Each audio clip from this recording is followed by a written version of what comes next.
Have you ever wondered what happened after Red was defeated by Gold on the top of Mount Silver? Because all of a sudden you see him grown up in the Pokemon Sun and Moon battle tree. Well, today we're playing a fan game that likes to dive into this theory with multiverses and interdimensional battles. We'll be playing as Red while he travels through a ton of ultra wormholes and encounters legendary trainers and villains from every timeline imaginable. Ladies and gentlemen, get ready for the best fan game of 2024, Pokemon Reunion.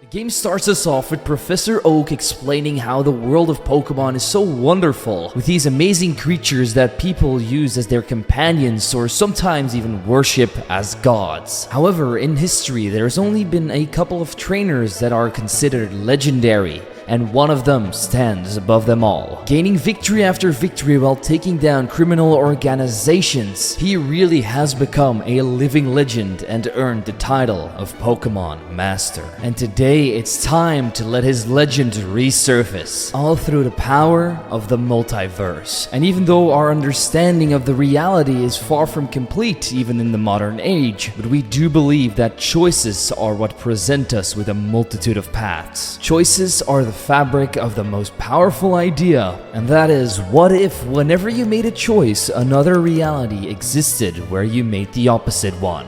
That's what this man that's telling this story has been researching his entire life, and one day he will prove to the entire world that the multiverse is real. That's where he ends off his speech, and we find out that his real name is Evereth. All the journalists in the press conference ask him if he's already traveled through other universes, but the only thing he says is that this conference is over and that one day he'll get there. Another voice in the void then starts talking to us and says, "This story, you've all lived it, some of you a few years ago and a few moments ago for others, but now the time has come to finally rewrite this story. Perhaps some of us know who this person might be, maybe we fear them, but the only thing we really need to know is that you can't avoid what's about to happen. So bear witness to this new story and bear witness to my ascension, because our reunion is drawing near. So I hope to see you soon, Red." That's when our mom wakes us up as a version of Red that has come back home from his journey in Johto and is getting ready to reunite with all of his old friends back in Kanto. First, a word to the sponsor of this video. If you've ever wanted to buy anything from Japanese stores like Pokemon merchandise or anything else that might not be available in your country, today's sponsor Zen Market has got you covered.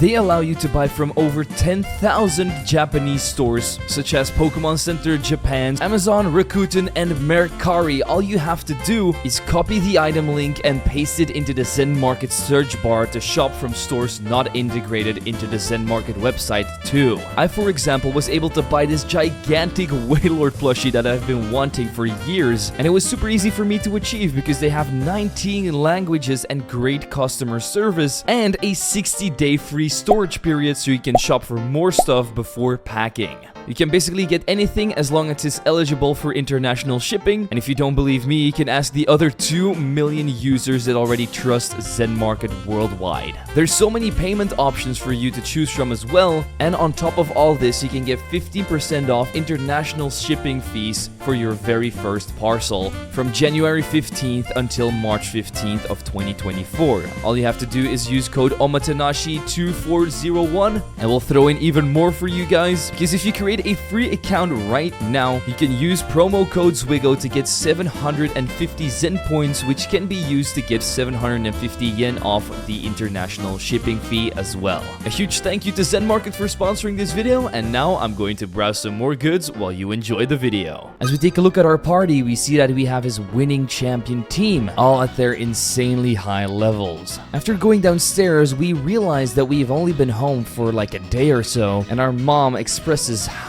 much she missed us. But she's also incredibly happy and proud of what I've achieved in my career. There's so many people talking about me. I'm basically famous, and that means that we don't have a lot of time to spend with our mom, because our good old mentor Professor Oak has already summoned us to go to his lab. Before arriving there, we take a look at Palatown and see that there's so much life being put into this fan game. There's Pokemon flying around, Pidgey families sleeping on roofs, and an incredibly vibrant art style to really give this game a very polished look. But that's been enough simping from me for now, because it's time for our reunion with Professor Oak. He's delighted to see that we're in good shape and thanks me once again for completing the Pokédex. And this is also the reason why he called me here, because he's developed a new type of Pokédex that allows me to register data from other regions. And on top of that, it has a deck snap feature so you can capture and find any Pokemon you want depending on what route you're on. He's incredibly proud of me and Blue and tells me I should drop by his gym sometime to challenge him. As it turns out, he's been trained by Agatha of the Elite Four, and she was saying all kinds of horrible stuff about a professor to him. And if you know anything about all the fan theories of Professor Oak and Agatha, you know it can get pretty dark. So we say our goodbyes and hit the road again and check our trainer card, and there is so much detail put into this because we have all the gym badges, and at the end of the first round you have to face your very first trainer, Farouk, and he only has a level 3 Rattata with Endeavor and Quick Attack. This reminded me a lot of those memes where you forget a trainer on the earlier routes and destroy them with your champion team, but it's an incredibly nice detail they added. And they have a lot more stuff like it in store for us, because now we've got to help out a shiny hunter that has lost his Clefairy because it's been stolen by some crook. It apparently took him over 20 hours to get, and it's his rarest Pokemon. And I'd say this sums up shiny hunters pretty well. He recognizes me as the legendary Pokemon trainer Red and doesn't trust the police at all, so he asks me to help instead. Once we start searching for the thief, we find out that on most routes there's going to be a boss Pokemon that's way higher level than anything else you'll find and can become a great team member if you want to capture it. The first one we ended up defeating was a Nidoking, and straight after we get sucked in by touching this weird portal on the side of a mountain. It brings us into this weird world where all the sprites look different and everything is black and white, and seems to have put us right at the end of the Elite Four just before we face the champion. It's our good pal Blue, but it doesn't make any sense because he's supposed to be gym leader, not champion at all. He does realize that we've put on a few inches and changed clothes as well, but still, just like regular, he goes on to say that he got here before me and is ready to show me that once and for all, he's stronger than I am. You then get to fight his first ever red and blue champion team, and once you defeat it and ruin his dream once again, you get sent back to your regular world just in front of a security guard who thought that he was hallucinating because we just popped out of nowhere for him. However, he blames all of this on that he's tired and disregards it pretty quickly. But there's more weird things going on this route because these people don't seem to know where they are, as one of them even comes from the Hoenn region in Ruby and Sapphire era. We then see this kid talking to himself with this cool outfit, like it's such a nice character design, and I don't seem to recognize him at all, and he also doesn't seem to know who I am. He just got the beating of a lifetime not even an hour ago by the league champion because he's trying to become him himself. So this is not the time to start pissing him off. We do so anyway by repeatedly talking to him, and says that he'll gladly destroy me in a battle, but his Pokemon have been left at the Elite Four and he's going to get them first. We don't have time to wait around, however, so we finally do what we're supposed to do, and that's go to Blue's gym. He's incredibly surprised to see me and asks me about my training at Mount Silver, but we explained to him that we've just seen him at the Pokemon League, but he can't seem to remember at all because he's been at this gym the entire time and thinks that I'm actually just going crazy because of the weather up at Mount Silver, and he thinks that a good battle might snap me out of it. He has the same team that he has in Heart Gold and Soul Silver, so we make sure to quickly mop the floor with him because his gym actually looks like it needs a mop, and even though he lost, he seems to have gotten a lot of pleasure of fighting me again after 2 years. But then he gets a call from his grandpa saying that he needs to relay a message to me as soon as possible because apparently a guy named Looker really wants to meet me. He seems to be in Cerulean City, so we won't have any trouble finding him, and so we once again say goodbye to our childhood rival and meet the guy that was stealing the Clefairy. He's being apprehended by the police, but then a weird guy in a mask shows up out of nowhere and says that his name is Masquerade and here to lend us a hand. I don't know what it is about him, but his hair really reminds me of N from Unova. He seems to be very talented talented in the magical arts, and he's going to show us what a real illusionist can do.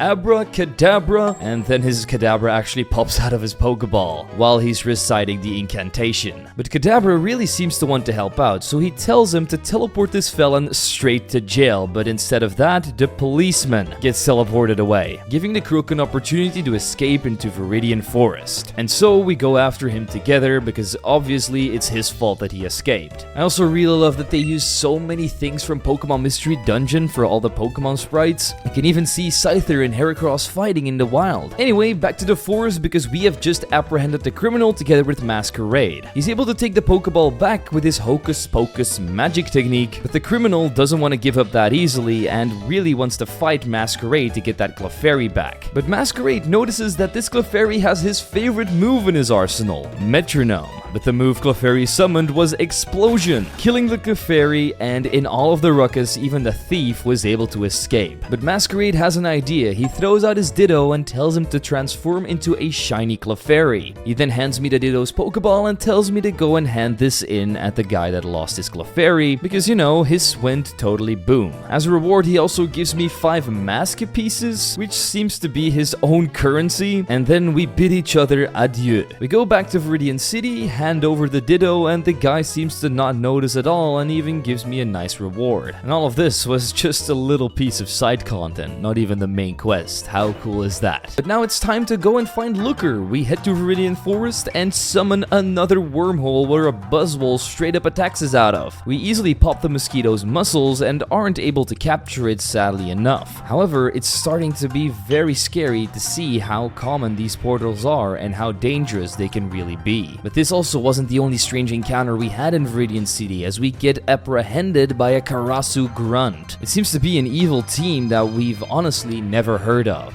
but I very much like the style that they're going with. I've always had a soft spot for Plague Doctors. However, there's a lot of them, but we're a Pokemon champion, so they're pretty easy for me to defeat. There's also a Bug Trainer that got sent here from Generation 1, which is very cool, and we end up running into the boss of Team Karasu at the end of the forest. She seems to recognize me as that legendary trainer with the red cap, but she says that they are acting for a very noble cause, and then asks me if we believe that anybody can be a Pokemon master. We say yes, but this disappoints her immensely because being a trainer takes an extreme toll on you. You have to be able to keep up with the cost your Pokemon will charge you, because every time you lose a battle, you'll have to give away all your hard-earned money. And let's not forget about the Pokemon League, who line their pockets by selling their wares with no repercussions. That's where the Karasu come in. They want to make sure every single trainer is able to go on a Pokemon journey by making it as cheap as possible, because it would be a shame to deprive all poor children from this just for a question about money. And so affluent trainers like us are their targets these days. We say that this is not good because they're still breaking the law, and while their intentions might be good, they're not going about it in the right way. She doesn't seem to really understand that, and because we got into the Karasu's way, she, Raven, is going to put a stop to me right now. She had a flying type team with a super cool looking Corviknight, and even Minior got some spotlight, but never forget that our trusty pal Pikachu has a Thunderbolt that can strike anything down that flies. And so we defeat the Karasu gang leader, Raven. And while we may have defeated her, this is not the end of the Karasu, because she won't rest until every trainer is able to go on their own journey. They vanish and we make a quick pit stop at Pewter City to talk to our old friend Brock. He says, "Oh, but you've come back to Kanto. You must be aware of what's going on in our region, right?"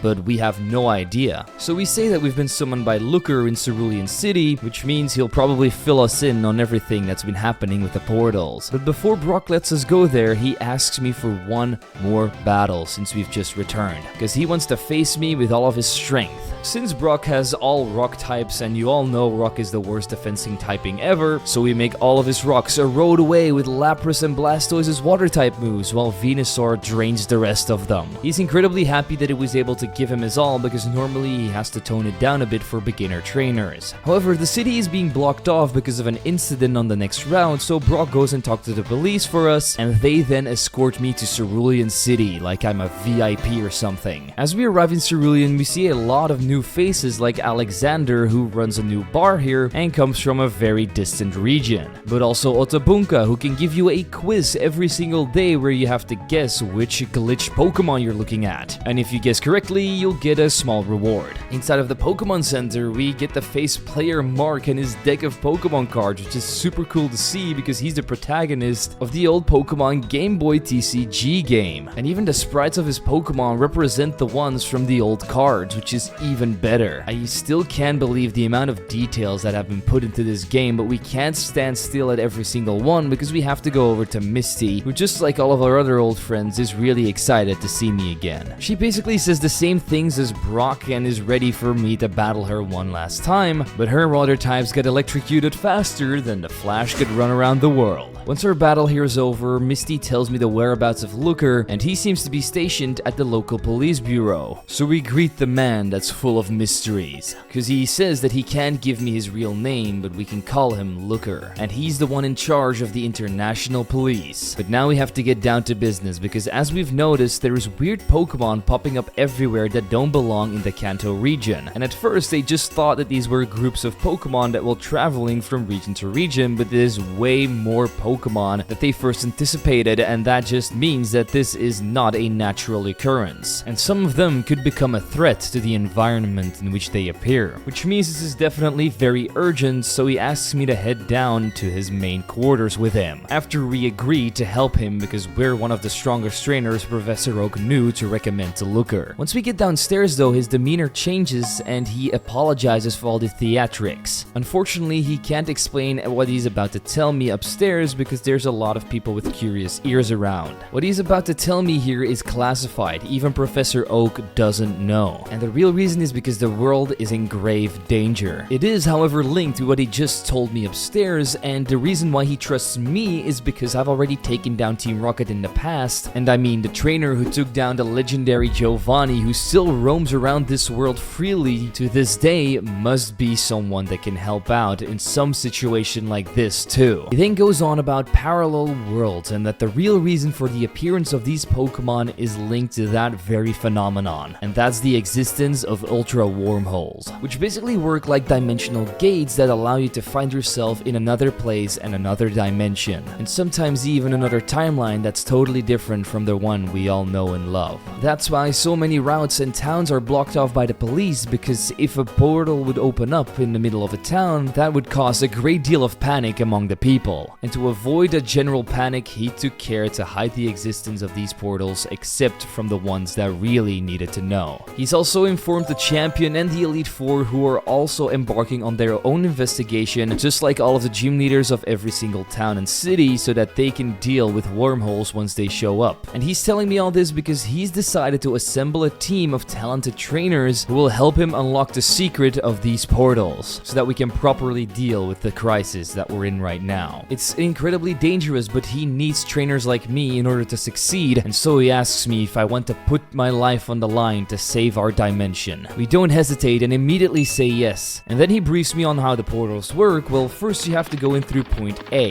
but you can't go back once you've entered. You either have to find another portal or complete some conditions in order to spawn a portal, which will then act as point B to get you back to this dimension. Unfortunately, there is no way to know where these portals would lead, and that's where the danger really comes in. But he thinks since we're such a formidable trainer that we'll be fine, and he gives us our badge for the Dimensional Squad. With this badge, the police will give us access to any wormholes, and he also gives me a decom, which is meant to communicate between all of the different investigators. And without any further ado, he sends me off to our very first ultra wormhole near the Nugget Bridge. But on the Nugget Bridge itself, another wormhole opens up, and a weird bell-looking Pokemon named Celesteela comes out. So with the power of bolts and thunder, we make it through and get to the other side of Nugget Bridge, where we see the police guarding a portal. We get ready to enter it, and just when we're about to jump in, we see that Evereth was watching us all this time. We end up in the Galar region's Spikemuth somehow, which is also home of Team Yell, so we defeat some grunts and also end up running into Marnie. She saw how we defeated the Team Yell Grunts one by one and wants to see how strong we really are. And she of course has to show her fans what battling is all about since she's the Spikemuth gym leader. Her specialty is obviously dark types, which we're not really too well built around, but considering the manpower Red's team already has, she still fell to Red's good looks. Just when she asks where we're from, one of the grunts comes along and shouts her name, saying that somebody is invading the city. And on top of that, there's a Pokemon that's Gigantamaxed just outside, causing a ruckus too. So we have to go to try and calm it down. But unfortunately for us, the only exit is blocked off by these two weird guys with masks on. I honestly hope they're not intertwined with Masquerade in any way. They say that nobody is allowed to intervene out there and that we should just stay patient while the city gets destroyed.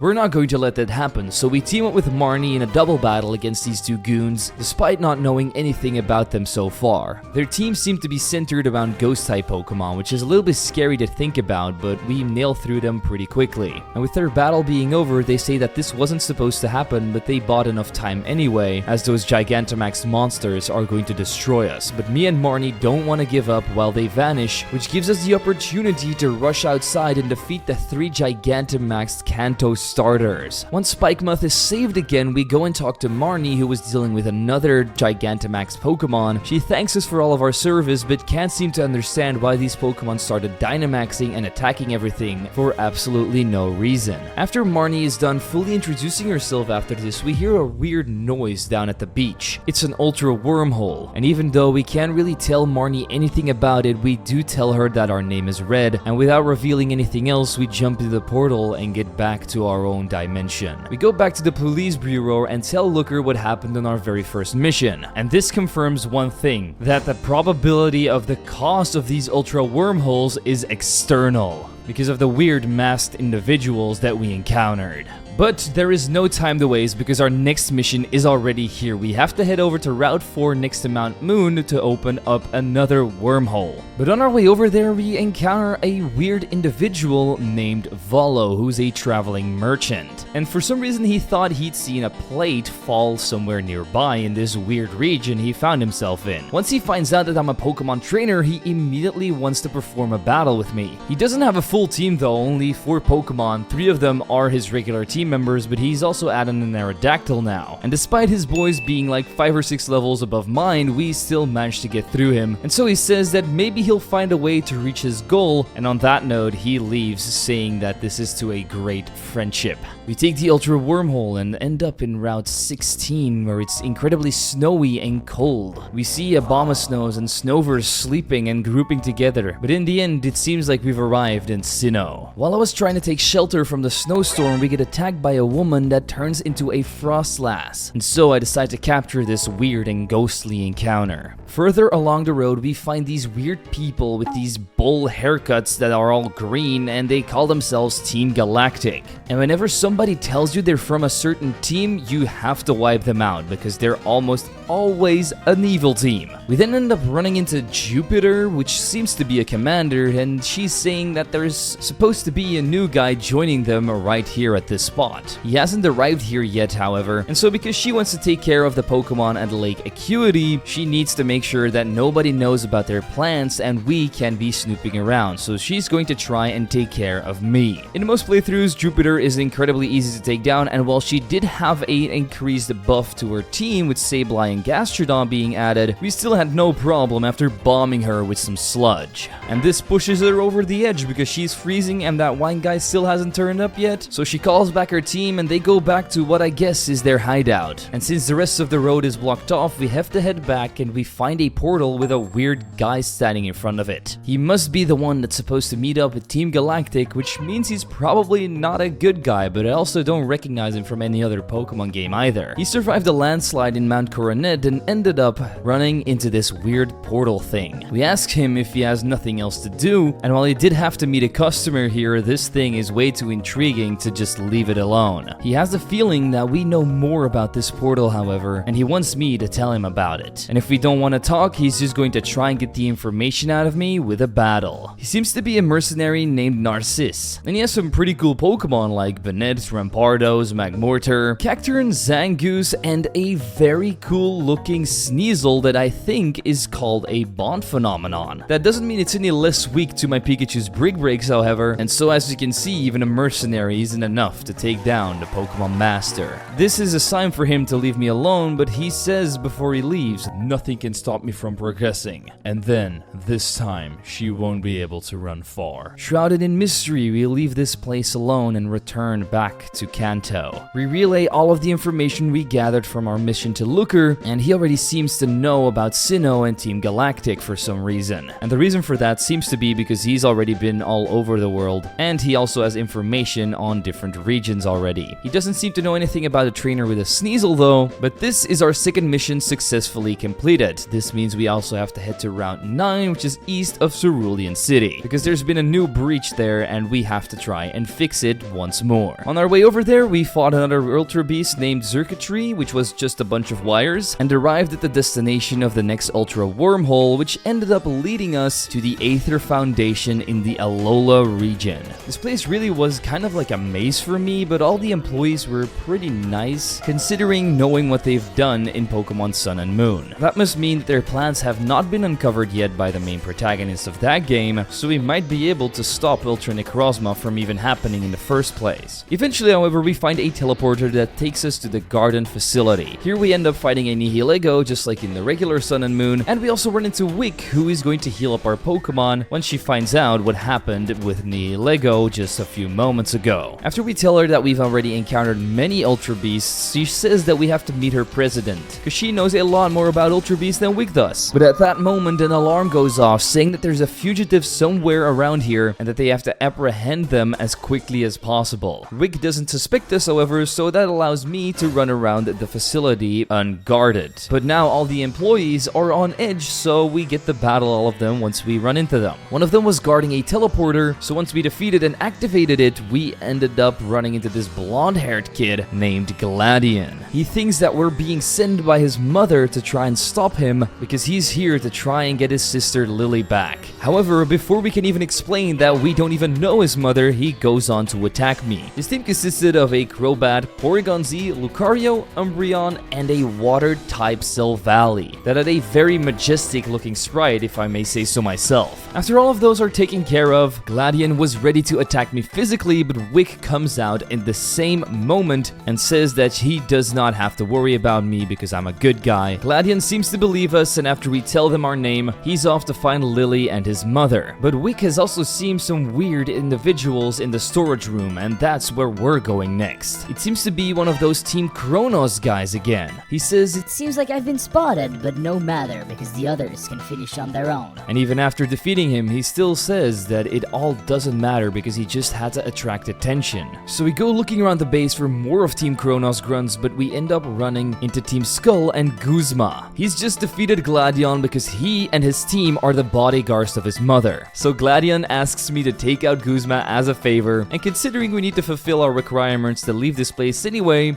we comply. And while I hate to take down Guzma because he's such a cool guy, his punk ass is going down. He has his bug team like usual, so we squash them all, spray bug repellent in his eyes, and head inside. Here we see a weird blonde guy with an amazing mask who says to President Lucamine that they still haven't received any news about their offer. As it turns out, they also took away her key to see her beloved Ultra Beasts. In the middle of their chit-chat, we get noticed, however, and we say we're here to arrest them. However, this guy says that they've done nothing wrong and are just negotiating something with the president. But Lucamine says that these guys are monsters, but he seems to know an awful lot more about her than we thought, saying that she's the monster here because she's abandoning her children and basically disowning them just to research some stupid Ultra Beasts, and that by taking away this device to summon Ultra Beasts and wormholes, he has saved her life, because her madness was driven by loneliness and sadness anyway. How does it feel to have sacrificed your family for nothing in the end? That's when she starts crying and runs out, and this gives me a one-on-one with this guy. guy. As it turns out, the key that they stole is Cosmog, and their intention is to use it for their evil schemes. He notices, however, that we want to take it back, but he can't allow that to happen. He thinks that we're not strong enough to take him, Goliath, commander of Kronos, on in a battle one-on-one. So I guess it's time for us to prove him wrong. Just like all of his grunts, he's running a full ghost-type team with Chandelure, Delmise, Dustnor, Aegislash, and finally a Houndstone with last respects that shredded through my team multiple times. Yeah, I didn't have anything to deal with this, and it didn't help that most of my team members were like 10 levels lower than it. Eventually, with the help of some healing items and my big bulky Snorlax, our win against Goliath became inevitable. He is very surprised because he seems to have found a player with some potential. This is the first time he's actually lost in this dimension. But little man, this is the last time you'll triumph over me. In any case, even though I've lost, victory still belongs to me because I've accomplished my mission. He warns me one last time, if we try to get in his way again, he will exterminate me. That's when he and his grunts leave, but we aren't allowed to leave ourselves yet. We first have to witness the reunion of Lusamine and her children. Gladion seems incredibly mad at his mom for abandoning them, but in the end, Lusamine finally realizes that she was in the wrong. Gladion also realizes that we must have defeated those intruders. While all of them are starting to thank me for all of my efforts, Lily comes up, and it's great to see that she's okay too. As it turns out, one of the Kronos grunts attacked her and threw her into one of those laboratory incubators, but she finally managed to escape. Now that everybody in this dimension has been saved, Gladion says that he's going to go around the entire region looking for information on these guys because we can't let them get away with it. Just like always, we say our goodbyes to our newly made friends and head back to Kanto. However, this time, just before we enter the police department, Everett comes up and asks me if I even know what I'm doing. I say no, because I honestly don't even know what's going on. He warns me by saying that traveling between dimensions as we're doing right now requires an extensive amount of knowledge of the multiverse without forgetting its fundamental notions. Because every trip I take, the slightest action I make that's not in my own journey, the consequences it can cause can be very serious. He'll let this one go, but he can only strongly advise against us continuing our little interdimensional missions. Although strangely enough, it would appear that our latest actions have had little impact on the universes we have visited already. However, next time I travel to another universe without permission, he might have to be a lot more persuasive to stop me. This is where we separate, which means it's time for us to relay everything to Looker again. He thinks all of this is fascinating and that we need to investigate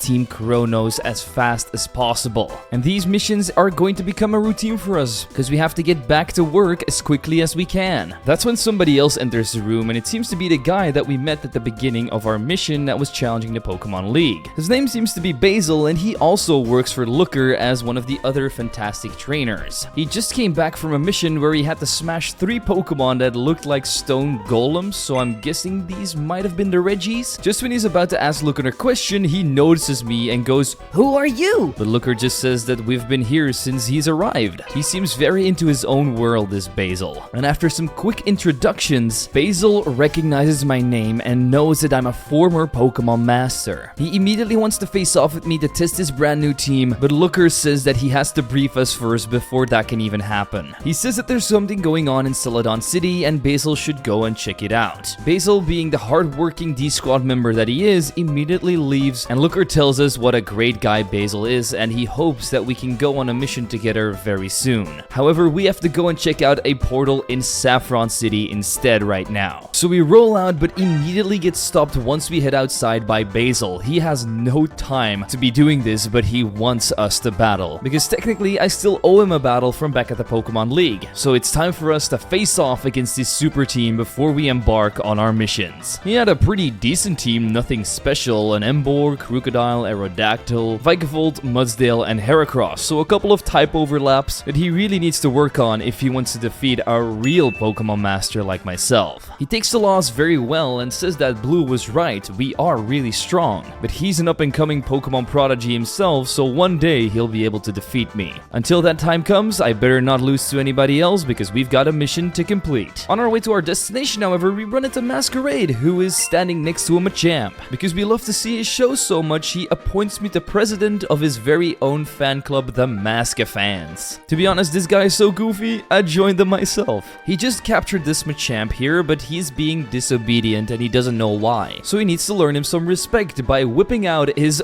Poke Whip. But just when he's about to use it, Machamp charges in and steals it and starts whipping him instead, reversing the entire situation and making it even more hilarious. He asks us to help him, but we're too busy laughing. And once the Machamp is finally done and flees, Masquerade is going to let out all of his anger on us, because he's not only an outstanding illusionist, he's also a great Pokemon trainer. In fact, he mimics trainers' teams that he's met along his journeys. And he starts off with a really strong one that has Dugtrio, Nidoking, Nidoqueen, and Rhyperior, so if you think about it, this must be Giovanni's team, which is really cool to think about. Unfortunately though, he doesn't tell me anything about his meetup with the former boss that we took down. After this, we say our goodbyes to our very good magician friend and enter a nearby portal. This one seems to have taken us down under, literally, because we are, in fact, in the seafloor cavern fighting Team Aqua Grunts as they're trying to take control of Kyogre. At the end of the cavern, we run into Archie, who is very surprised to see a trainer in this place. He knows that we're here to stop him and isn't going to let us lay a finger on Kyogre. And to ensure that, he attacks me straight away. We all know that Archie most of the time has a pretty trash team, but he actually got a little bit of an upgrade with a Muck and a Walrein thrown in there, as well as his Sharpedo that can now Mega Evolve just like in Oras. Even with all of these buffs though, he was no match for me, but he still says that he has the blue orb and is going to awaken Kyogre right now. But his admin Shelly shouts out that he shouldn't use the orb because it's going to destroy everything. The calculations that they made are going to be through the roof, and the entire planet might be swallowed up by the sea. But Archie says that they've already sacrificed way too much and that some stupid calculations are not going to stop him. Because thanks to this orb, Kyogre will obey his every word. And he shouts, Kyogre, wake up and destroy this corrupt world and establish the reign of Team Aqua. Kyogre disappears from the pool of water and Archie gets a call from one of his grunts saying that it doesn't look good out on the surface as there's giant whirlpools and torrential downpour.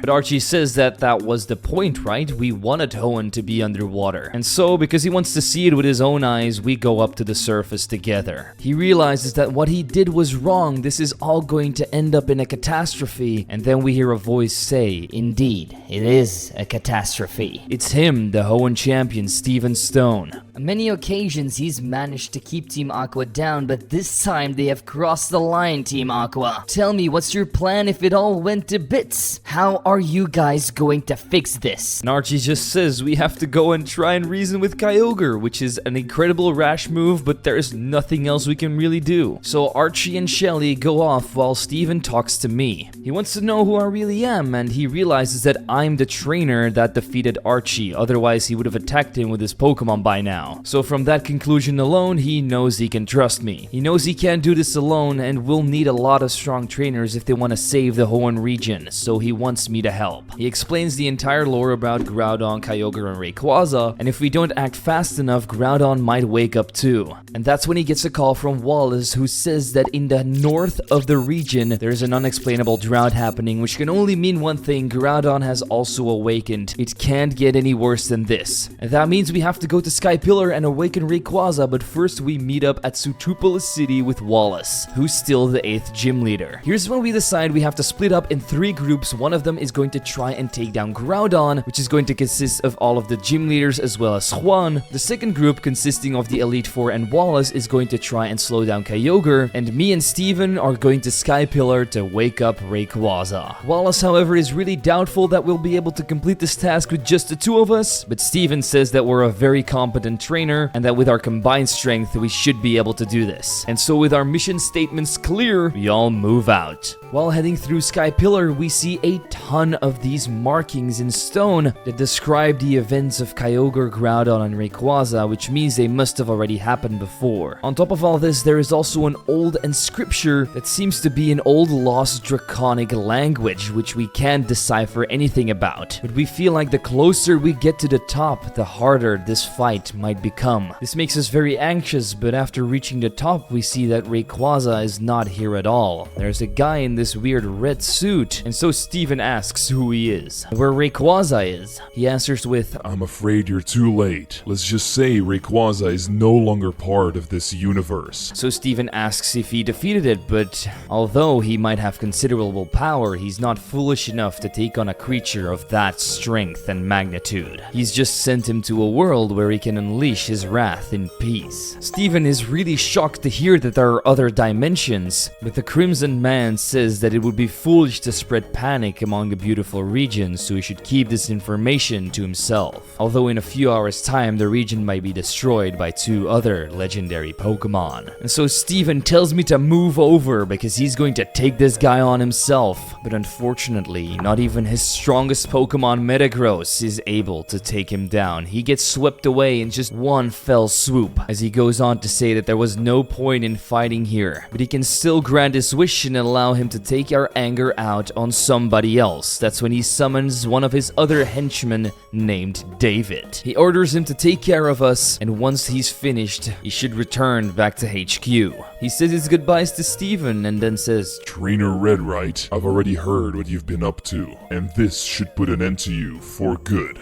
With that, allow me to withdraw. David comes up to me and says, I have nothing against you. I don't even know you. I'm not even much for fighting. and so Steven asks, So why are you doing all this then? Well, simple. Because that's what Master Spectra wants. That's all. But seeing you like this makes me very sad, so allow me, David, to put an end to your misery right here and now. but we're not dying in this dimension. Let's show him what a real Pokemon Master can do.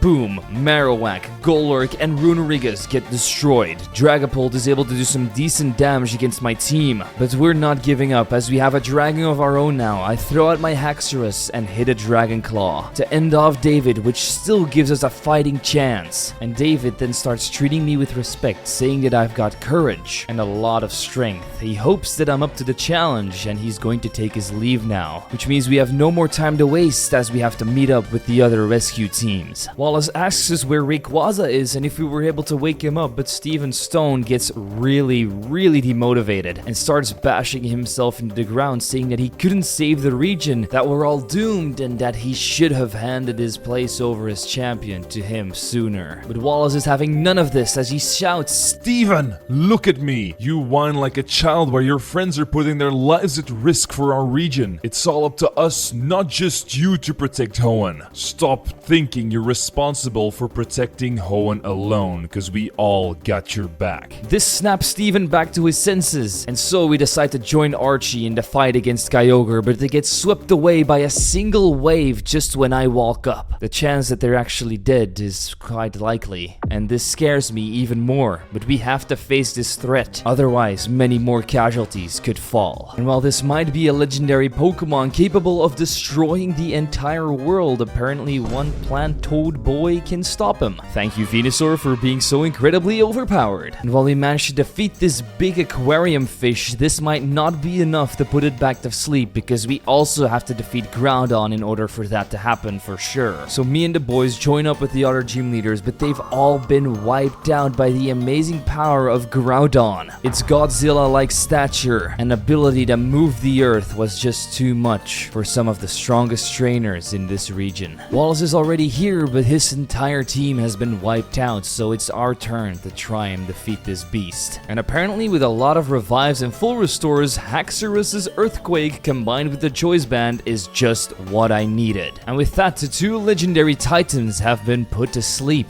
and the region is saved by our hand. We head back to Sutupolis, where all of the legendary trainers thank us for helping them out and saving their beloved dimension. However, if something like this were to happen again, there would be no Rayquaza to save them and no me either, so they might be doomed either way. As a reward, since Steven knows that we are not from the Hoenn region, he gives me a choice between the 3 evolved starter Pokemon, and I obviously go with Swampert, the best boy. We even get a Mega Stone, which we can use to make him team even more buff and stronger. We then part ways with our two beloved champions and head back to the Kanto region. But when we all of a sudden spawn in thin air out of nowhere, a weird guy shows up and says that he's intrigued. How did we get past the security around this perimeter? A few minutes ago there was nobody there, and that badge I'm wearing, are you in the police too? Still, your face looks familiar. Aren't you the famous red champion of the region? Wasn't expecting to meet somebody famous like that. And so we ask, how did you get past security? And well, let's just say I know how to get things done. Maybe I should introduce myself to you after all. My name's Vincent, and you can think of me as just a passerby. I have the impression that the latest events concerning the appearance of Pokemon from other regions has something to do with the police blocking off areas. I don't know if that's what's happening, but you can be sure I'll get to the bottom of it. Oh, and by the way, I don't remember any rain falling in the area recently. You may have to dry off those clothes of yours. It will be a shame if you catch the cold. And that's when I realized this guy might be a very grave danger for the operation. But before we go and tell Looker, I pummel Sabrina and her psychic types into the ground with my bare fists. And just before I want to leave the gym, she says that in the near future I'll be presented with a choice, and she hopes that I pick the right one, because our future depends on it. But unfortunately she can't tell us any more than that. And on that mysterious note, we head back to the International Police Department. He's once again in shock that we had to face legendary Pokemon and came across Team Kronos again. This could be very concerning, because if they can really dimension hop at will, they can end so many worlds if they want to. And on top of that, they sent another legendary Pokemon to a different dimension. This is a lot worse than we could have anticipated, so we've got a new goal. We must absolutely stop Team Kronos. As it turns out, there's also excellent news, because there's no recent reports of a new Ultra Wormhole. That being said though, there has been a different incident. He's received a call from the Celadon City gym that a trainer there caused an enormous ruckus by defeating Erica and then not accepting the gym badge while destroying the entire gym in the process. So who knows, maybe this is a person that came from a different dimension. I guess we're just going to have to check that out. But first, we ran into Masquerade again. Only this time he's here to help me, because our path is being blocked by a tree that can be cut down because we don't have the HM. So Masquerade decides to light up a couple of matches and burn it down, but he quickly realizes that it's not any regular tree, it's actually a Sudowoodo. And after he gets a big ass spanking from him, he learns that Sudowoodo is the real boss, and he never knew that they could be so powerful. However, now that he's granted me this favor, he wants a battle in return. This time he seems to have ran into Wally, because he has his Altaria, Gardevoir, Magneton, you know, everything he normally uses in Victory Road. And as we all know, in most playthroughs, Wally is a real pushover, just like he is right now. He's actually pretty happy to see that we've defeated him again, because he's trying to become the most powerful artiste ever. He thanks me with a couple more Maska pieces, and we check out the place he just opened up for us. However, the only thing we found was a boss Kangaskhan and a meadow plate, but you know, when you find a plate, there's one man that always seems to show up, and it's Volo. He's sounding a little cold because he's discouraged. He's been looking for these plates, but he can't seem to find them. It's like they're vanishing in thin air, or else there might be someone who takes pleasure in getting in my way. But no matter, he doesn't think he'll be staying here for much longer, so he wants one last fight before he returns to his homeland. He has a very different team now, with Electros, Hisuian Arcanine, Hisuian Bravery, and still his Garchomp, who falls to my very own dragon. He has a feeling that I'm one of the most powerful trainers he's ever met, and he's met a lot of them. But for now, our paths will cross, because we probably won't see each other again. And he ends off his sentence by saying, "I hope faith will be kind to you." This sounds a little backhanded, but he's always been a very mysterious guy, and even though he says we're not going to see him again, I have a feeling we will in fact meet again one day. But that isn't the only weird occurrence we find, because Sans is also in this game. Why? I don't know, but he's been dragged from his dimension. Does that mean there is other video characters? Only time will tell. But first, on the top of the department store, we defeat Naganadel. And in the middle of Celadon City, my favorite Pokemon character of all time, Mirror B, is dancing away. He loves it here because the people have a good sense of rhythm and they've got a nice style of music. But from the moment I say that his moves are trash, he gets incredibly mad and starts attacking me with his Ludicolo's breakdance style. his team of Ludicolo's, and a Dragonite, which is actually the last shadow Pokemon you can obtain in Pokemon XD Gale of Darkness. After stealing his wig, we headed over to Erica's gym, who's incredibly happy to see me and realizes that we're the backup the police was supposed to send. So what happened was, a challenger showed up at the gym a few hours ago and challenged her to a fight. He seemed very aggressive in the way he spoke and was also very provocative. And to top it all off, he used Pokemon that were quite bizarre, learning moves that they normally never have access to, and one of them even seemed to be a different type from what it normally is. But what worries her most is the speech he gave at the end of the fight. He spit on her honor as gym leader and criticized the Pokemon League. She had never been disrespected like this, and he wouldn't even accept the badge. That's when the girls called me, but honestly, he's not really done anything wrong, and they just really wanted to inform me, because this could turn out to be bad for the Pokemon League in the end. Just as we're about to leave, we get a call from Looker saying that he has more information. But not about this situation, it's about Vincent. You know, the guy that saw us pop up out of nowhere. Apparently, he's a regular player at the game corner and we should go take a look to see if he's there. At the blackjack table, he seems to be winning and destroying all the other contestants. However, he seems to have planned this all out, because he says, Seems like Looker took his time giving you my position.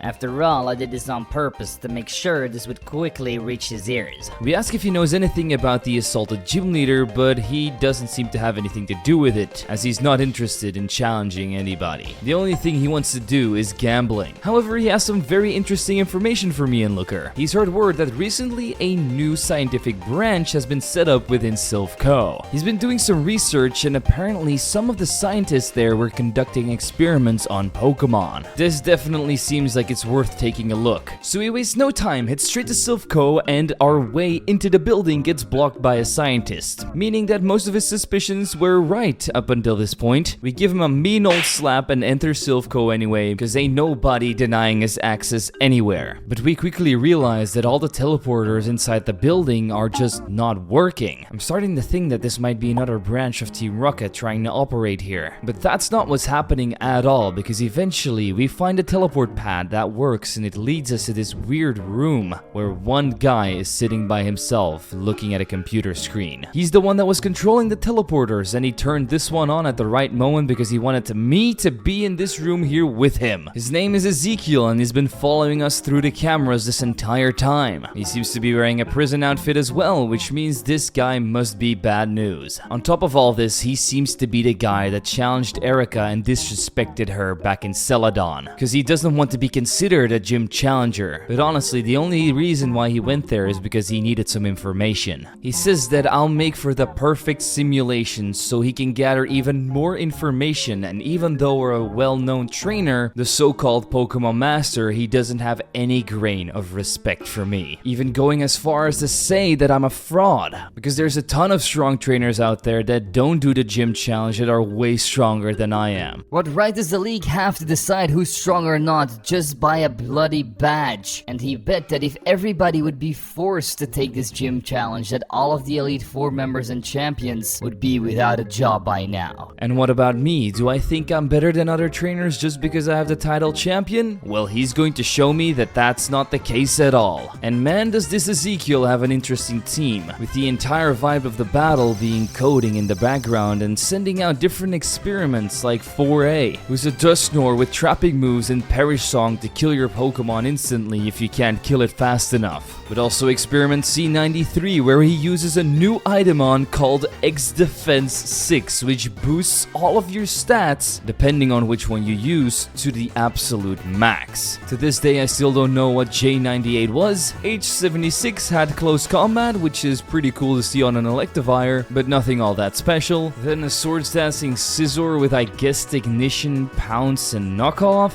But by far his most incredible thing is X24, a Fire-type Fraligator that looks really cool. Honestly, wish I could have one myself if it didn't have to go through these horrible experiments. Even though he lost, he says that this was perfect because he was able to gather much more information than he even needed. He says that I'm nothing exceptional, but at least I'm good enough to push his testing limits to the max, which is exactly what he needed. He then sends me away because he's got a lot of work to do. Just before we leave the building, however, we get a call from Looker, who says that he's got some bad news because a new portal has appeared en route Route 7, not too far from Celadon City. Considering we're really close by, he sends us in first, but as we're going to the place that we need to be, we end up running into Basil, who is really stressed out, talking to a police officer. Apparently this man forbid a mother from getting her child from school, and now she's gone missing and probably jumped into an ultra wormhole. The policeman was just doing his job, but this was very unethical, and now we have to save her, because who knows what could have already happened to this little girl. Dimension Squad Saving the Little Girl mission starts right now. We jump in and end up in Generation 2, the Johto region. We don't seem to know where exactly we are. I only know that the Rage Candy Bar guy is normally just around the corner. Screw your Rage Candy Bars, however, we have to find this little girl first. And so just before we start entering this suspicious looking cave, this shady character walks up to us and says, "Hey, you look like a strong trainer. Let's see how we compare against each other." And that's when we fight Trainer Silver. Silver here is definitely not the best trainer around, as he's only rocking a Sneasel, Nidoking, Crobat, and Typhlosion, which is a little odd because in my head he always has a Feraligatr, but considering there is a ton of multiverses, I'll let it slide. Literally, because it's ice puzzle time. And if you know anything about the ZWIGGO channel, it's that we hate ice puzzles around here. Eventually we ended up falling through the floor, where Basil is already talking to the little girl to calm her down. Her name is Lise, and she seems to be totally scared and disoriented. Just when we say we're about to get her out of here, an earthquake happens, which means something terrible is about to happen. Basil already heads outside with the little girl, and just when we're about to do so as well, we end up finding another portal where a Regice jumps out of. I mean, it's a piece of ice, so we just lick it a couple of times and it's out of here. Personally, I like mine with vanilla or banana flavor. Once the giant icicle is defeated, we head outside and meet up with Basil and the little girl again. She starts calling him Big Brother Basil, and saying that he's the best trainer around and that he'll prove it by defeating me in a Pokemon battle for her entertainment. Yeah, right, he just wants to see how strong we've become. And believe me, we've been buffing up our team. But he only seems to have gotten weaker, as the Mudsdale that he previously had is just gone and he hasn't added anything in its place. It is, however, really cool to see all of these upper generation Pokemon with Generation 2 Sprite Art as well as Basil himself. Despite Basil losing again, he seems to be pretty happy to have entertained the little girl, and while we were fighting, a portal showed up, so we all go in together and go back home. We bring her back to her mother, who's very relieved that we're all okay, but there seems to be something off with the little girl. The mother, however, insists to pay, but Basil doesn't want her money because we're not in this for the money, we're in it to battle trainers. And we battled a lot of them on this journey, so that's more than enough payment. The mother wants to head off back to her husband so that he doesn't worry, but Lise doesn't want to go because she wants to keep playing with Big Brother Basil. But Basil disregards it and says that we have to head back to headquarters to inform Looker that the little girl is safe. However, this doesn't mean that they won't see each other again, because once he challenges the Pokemon League, they will be sitting in the front row to watch her Big Brother Basil win it all. This wholesome moment makes her incredibly happy, and that means we can leave here with a good heart and no regrets at all. Basil says he's going to take care of the report himself so we can do whatever we need to do, but he reminds me that next time we meet, he'll be even stronger and will beat me. Now with that line out of the way, it's time for us to enter another portal. But just before we can even jump through it, Evereth comes up again, because he knew that deep down he was going to have to stop me by force sooner or later. He leads me away from any eavesdroppers and says that he's from another universe, which we already guessed. He's also a quantum physicist that specializes in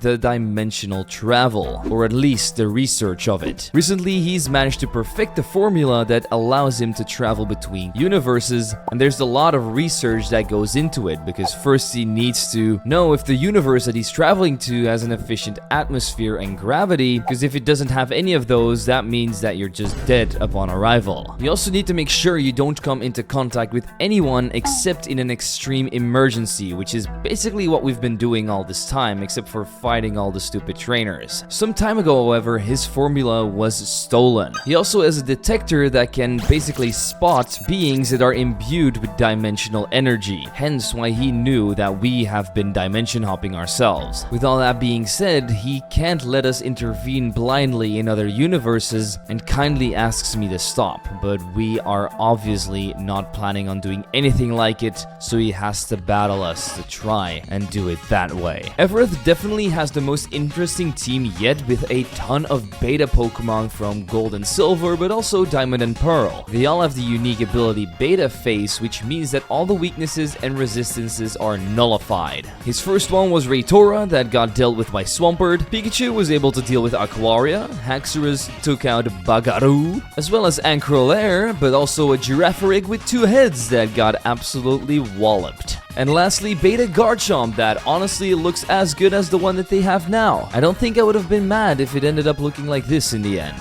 But let me know what your favorite beta Pokemon is, because I always think it's really interesting to see what Game Freak scrapped. After Everett is defeated, he recognizes that I'm a really formidable trainer, but we have to understand that if we manage to fail in some of these universes and actually lose, that would mean the end of me. And in return, that means that this universe loses its hero, which will also be the end of this world. However, if we do go along with it, we should join forces to try and tackle this crisis and maybe even create an interdimensional union so that we can create a solution to our problem. He'll be in touch very soon because if his calculations are right, he's going to need all the help he can get. We then finally step into this new portal and end up in the Unova region on Team Plasma's ship. After exploring around a little bit, we run into 2 Team Plasma grunts that are blocking our way, and that's when our friend Hugh comes along and lends me a hand because he absolutely hates Team Plasma as they stole his little sister's Purloin. With the power of our combined Pokemon, Team Plasma stood no chance and we got through them quite quickly, opening up the way to the rest of the ship for us. Believe it or not, we actually run into a Team Plasma grunt with an old Purloin that has now evolved into a Liepard, which means this must be the guy that stole it. Sadly enough, it seems obedient to him now, so we have to beat it up, and unfortunately the grunt then runs off with it, but we run into Hugh again straight after and tell him what happened, which makes him shoot into action as he runs after the guy. After doing a little bit of puzzling, we eventually reach the heart of the ship where Colress resides, and he wants to study me and my Pokemon to see if a good bond with a trainer really strengthens them, and we're going to show him that it really does. He's running with his robotic-like team with Pokemon like Porygon Z, Klinklang, Metagross, but let's be honest, Colress is never really a hurdle in anybody's path. He's actually incredibly happy that he lost as well, because that just confirms his theory even more. A few minutes after, we also arrive at the giant chasm, and like the kind scientist that he is, he drops me off there without any injuries. Eventually, we reach a suspicious-looking cave with 2 green-haired men and a creature that looks like a fusion in there. This is in fact where the events of Pokemon Black and White 2 play out again, but this time there is no hero to save N, but luckily we arrived at the right time. Ghetsis says that he's going to destroy the world with the Kyurem that he brought here and that he can't save the world anymore. That's when N notices me and asks, "Did you come here to save Kyurem and Reshiram, trainer?" To be completely honest, I don't even know who these 2 Pokemon are because I'm from a region where they don't exist. But I guess saving the world again is just what I do, so let's help him out. With literally just 1 Dragon Claw from Haxorus, Kyurem is defeated, which means they also defuse, which means N can control Reshiram again. Ghetsis calls N revolting. He also says that he's not a real human being, but a monster. He really hates him with every fiber of his being, to which N answers, "And yet, it's you I must call father." After journeying through the entire region, he's really fallen in love with the people and the Pokemon here, and he especially loves it when they can live in harmony, and the only one that seems to be able to destroy that is Ghetsis himself, and that's something he can't let happen. So he'll put a stop to Ghetsis right here and now and tells me to leave after asking for my name and thanking me for my help. But I don't believe that N can stand up with just 1 Reshiram against his entire team, so I decide to fight Ghetsis myself. N says watch out and jumps into the battle with me, as he stands no chance against the combined power of 2 Pokemon champions. From here on out, we know N can handle it by himself, so we leave the chasm, enter another portal, and finally end up back in our very own timeline. After telling Looker what happened with Team Plasma and how we defeated Ghetsis together with N, he seems to get a little nostalgic, meaning that somehow he's already lived through all of these events himself. However, there's never any rest for the heroes, because we learn that there is another team member to the Dimension Squad. Her name is Lilith, and she barges into the room. After some quick introductions, we just learned that she took down the last last remaining team members of Rocket. And since the missions we've been going on recently have been considerably hard, Looker proposes that for the next one we team up together so that we both have some great backup. The next portal is located on Route 12 next to Lavender Town, which means we have to make a quick pit stop at the Pokemon Tower. I honestly never expected to see Masquerade here, and little did I know he was going to want to play hide and seek between the tombstones with me. After we find him, however, we see that some of the people that live in this tower think hiding between gravestones is very disrespectful. So after fleeing from them, he decided to wait for me by the stairs for another battle because he's just copied a new team. This time it was a very fitting team because it was Agatha's from the Elite Four. Maybe she went to the Pokemon Tower earlier and he bumped into her. But a really weird thing happened after the fight was over. He started speaking in this weird voice and says, One of the 7 colors will present itself in the near future here to reflect, and very soon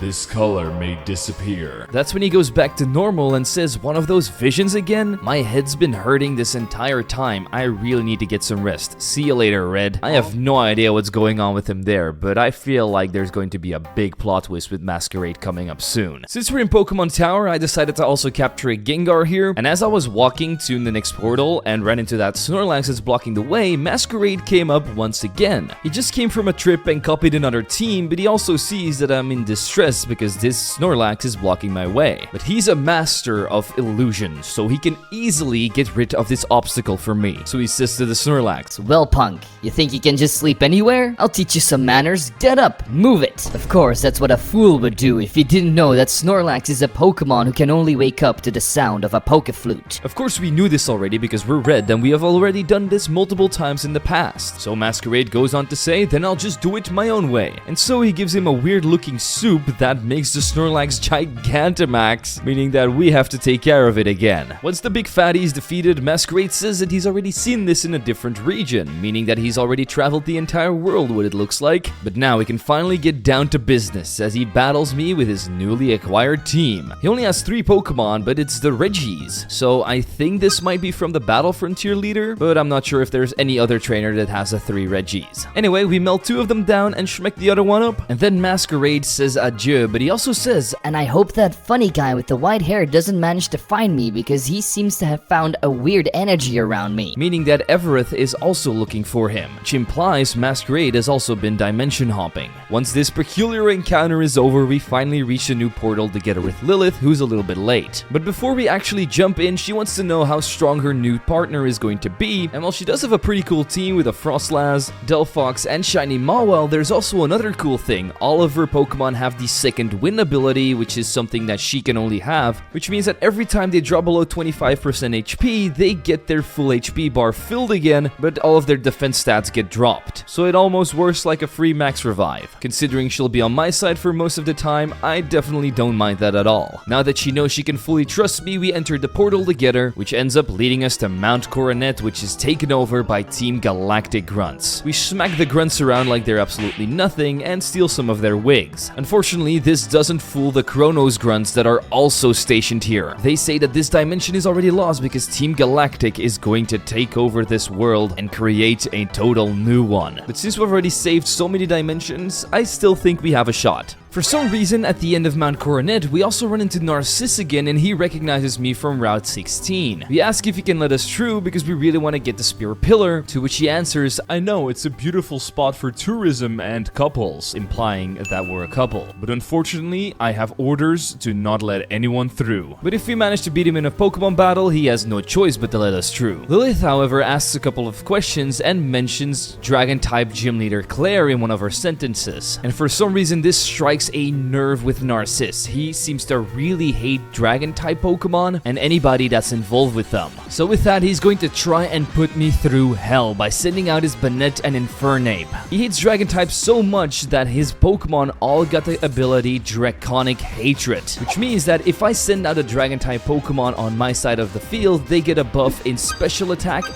and speed. And not just one stage, but 2. And since I let off with my Haxorus, I was basically screwed through this entire entire battle. If I didn't end up having revives and full restores, I honestly wouldn't have won this fight, but it probably would have been a lot easier if I didn't lead off with Haxorus. And to be completely honest with you, Lilith's team was very useless against his. And just to piss him off even more, I decided to end off his final Pokemon McMartyr with my very own Haxorus. He then finally decides to let us through and even leave Team Galactic's mission alone, because his contractual obligations end at this time anyway. While he's walking away, however, Lilith asks why he hates Dragon-type trainers and Pokemon so much because she's pretty close to Claire, to which he goes absolutely insane and pushes her out of the way and says, Never mention Dragon-type Pokemon in my vicinity again, because you'll regret it. And then he finally runs off. After making sure Lilith is okay, we finally enter Spare Pillar. Just like normally, you first have to beat up Mars and Jupiter, but Jupiter seems to recognize me from back at round 216 again. They know we're here to thwart their plans and can't let that happen. While Lilith insists to take them on alone so we can go further, we don't think she can take a 2-on-1 battle with just 3 Pokemon. So we decide to join her in this battle against the red and the purple-haired girls. They definitely have buffed up teams compared to Platinum or Diamond and Pearl, with Pokemon like Electivire and Yanmega thrown on their teams, but nothing our ZWIGGO and Shiny Mawile couldn't handle. However, they are still confident that we can't stop their Master Cyrus from creating a new world, so let's show them what we're about. Cyrus is giving his usual speech about how hope is the only strength that man believes in, but he believes that will be our downfall. He believes that the only thing that can break down a human being is emotions, so he wants a world where they don't exist at all. And he's planning to do that with the spatial Pokemon Palkia and the temporal Pokemon Dialga. Lilith, however, disagrees with his statements, because if there's no emotions like sadness, there will also be no emotions like joy. And a world without emotions like these would be a bore for human beings. Cyrus says that he's tired of always repeating himself because it's not possible for us to understand the extent of his thinking. That's when he orders Dialga and Palkia to create a new world, but luckily we hear a voice in the distance screaming, Team Galactic, stop!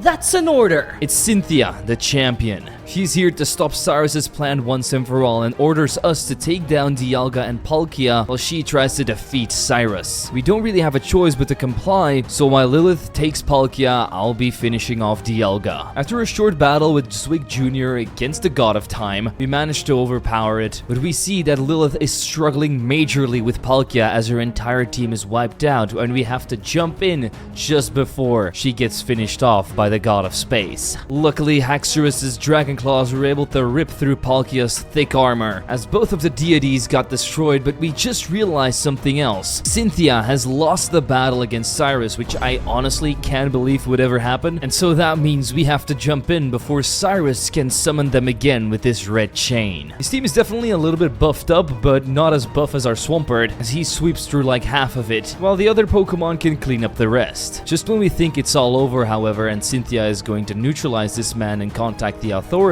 a weird voice echoes from the mountain, saying, Well, I'm disappointed in you, Cyrus. And that's when he shows up again, Spectra, the leader of Team Kronos. He expected me to be here, but Cyrus doesn't even seem to recognize him and asks who he even is. But apparently Spectra's the one that gave Cyrus the opportunity to even complete his plan, because normally when you summon Dialga and Palkia, Giratina is supposed to show up. In this universe he didn't, because Spectra had already sent it to a different one. Cynthia doesn't believe that somebody can have such an ability, it's even beyond her comprehension. But we know he's capable of doing it, just like he did with Rayquaza. Unfortunately for Spectra, however, he wasn't going to show up like this. He was just going to let Cyrus do his thing, then grab the residue of the red chain, because he had already anticipated that Cyrus was going to fail. However, he can't let another man with so much knowledge roam this earth, and that's when he snaps him to another universe. A world without emotion and far from everything. So basically what he always wanted. Lilith says that he's a monster, but that's when Spectra realizes that he doesn't know Lilith at all. He's not in any of his databases and he's never seen her before, which surprises him. But he doesn't have any time to fight us, because right now we might be heroes to this region, because we managed to save it from Team Galactic. But soon this will all change, as he's about to end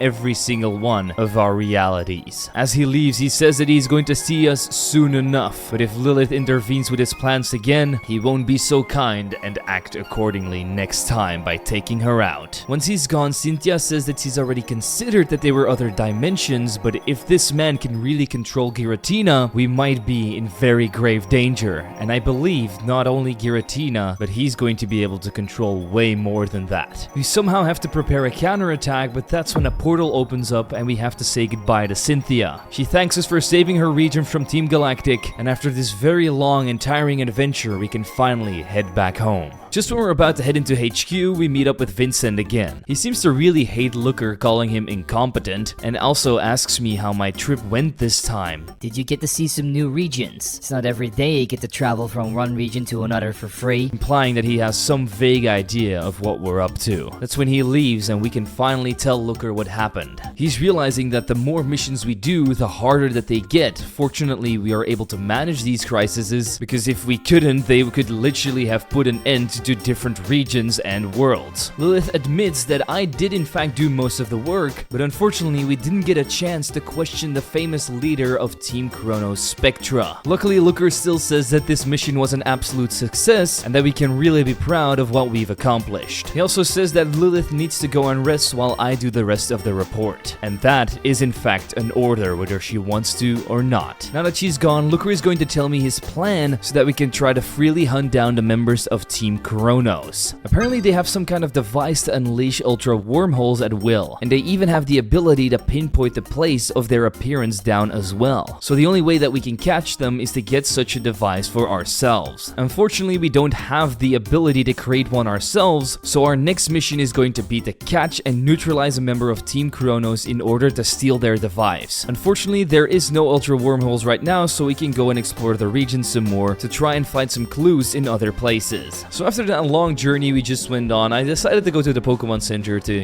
heal up. But all of a sudden, Nurse Joy turns into Masquerade. And just when he's about to challenge me, a little girl walks up and tells him to take care of her injured Pokemon. He says that these machines are so easy to operate, and when he puts the Pokemon in, it starts exploding. And unfortunately, the Pokeball seems to have been destroyed in the explosion. A small setback, but unfortunately, it was apparently just a malfunction with the machine. Say whatever you want, but Masquerade is by far the best character in my opinion. Even after all of this, he still wants a battle, so let's see what he stole this time. It's from a Pokemon champion that recently retired and isn't actually in any of the games. That's right, it's Ash's winning champion team. How incredibly cool is that? You've got Dragonite, Mega Lucario, Gengar, Pikachu, Dracovish, and Sirfetch'd. And I guess this just settles the debate because I beat him, which means Red is better than Ash. Once he gives me my Maska pieces for defeating him, he gets another one of those visions, and this time he says, Very soon you'll meet the one who started it all, and you'll have to witness a heartbreaking separation.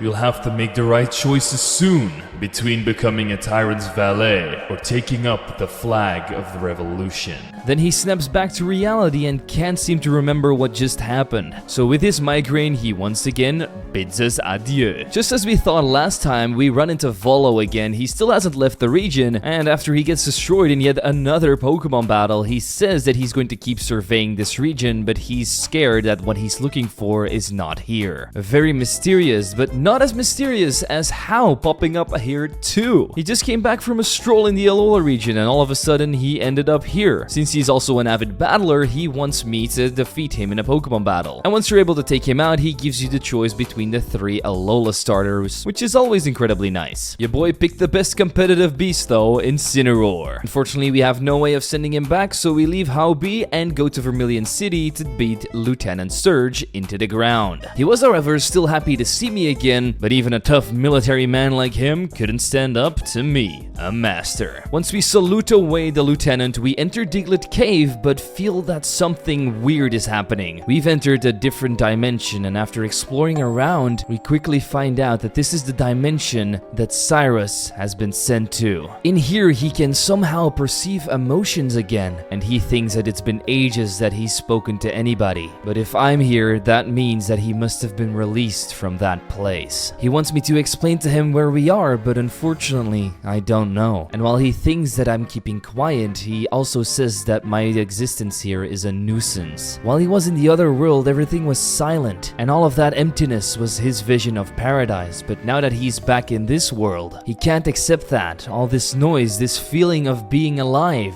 Now that he's been taken out of that dream, he intends to give me a nightmare. That's when we battle this freak Cyrus that seems to have lost his mind. And while there's some really cool Pokemon sprites on his team like Honchkrow in the Gen 2 style, as well as Weavile, in the end we defeat the shadow of a man. His last words are, So I've gotten a taste for defeat again. If I can't reach my ideal and live this life again, tortured by my emotions, I'd rather put a stop to it myself. That's when he starts looking into the waterfall, and when we leave the area and come back, he is gone. This was definitely one of the more dark moments that this game has offered, but in the end, that might have been what Cyrus really felt like. But that means that it's maybe time for something more happy as we meet up with Serena, who just like How arrived here from the Kalos region, and just like How, if you defeat her, you get the choice between the 3 Kalos starters. And yeah, that does mean we can now have the most popular Pokemon of all time, Greninja, by our side too. But an even cooler character from a different region, Mila, is here as well. This is the first time I actually see her in a ROM hack or fan game, so that was very refreshing. Her outfit looks absolutely on point and her sprite even better. She really isn't in the mood to talk to anybody, because all of a sudden she found herself on the other side of a who knows where in a godforsaken town, without even knowing the reason why. And after talking to her a couple more times, this agitates her even more, and then she finally attacks me in a rage of fury. As it turns out though, she's just a glorified Blaine with an entire fire type team as well as a Riverroom thrown in there. And if you have a Pokemon that has 2 types that are super effective against all of those, you really start steamrolling through her. Once the battle is over, she says that I'm pretty good and that she's fought a trainer that is as strong as me recently, but I seem to surpass them on every level. That's when she has enough of it and gets out of here with a hasta la vista. As we're taking on rivals from different regions left and right, Hugh also decided to show up. He does recognize me, so this is the same Hugh that we helped out last time, and he was able to get his sister's Liepard back. But since we've never really had a chance to face off against each other, so he wants to see how we match up, so we once again defeat him, grab a starter from the respective region, and leave him alone. I also almost got eaten by a random Guzzlord that showed up next to me, and then I got a report that Cerulean Cave was being attacked by Ezekiel of all people. He's heard rumors of a very strong Pokemon living there, and he needs to experiment on it. So he defeated all the security guards' Pokemon, but the security guard still doesn't want to let him through, so he attacks him physically. We can't just let him attack our police force, so if he doesn't stop, we're going to have to intervene, and that's when he says, well, that's fine with me, then I can experiment some more on you. But be careful, because I've updated my team. So yeah, let's see what abominations he's working with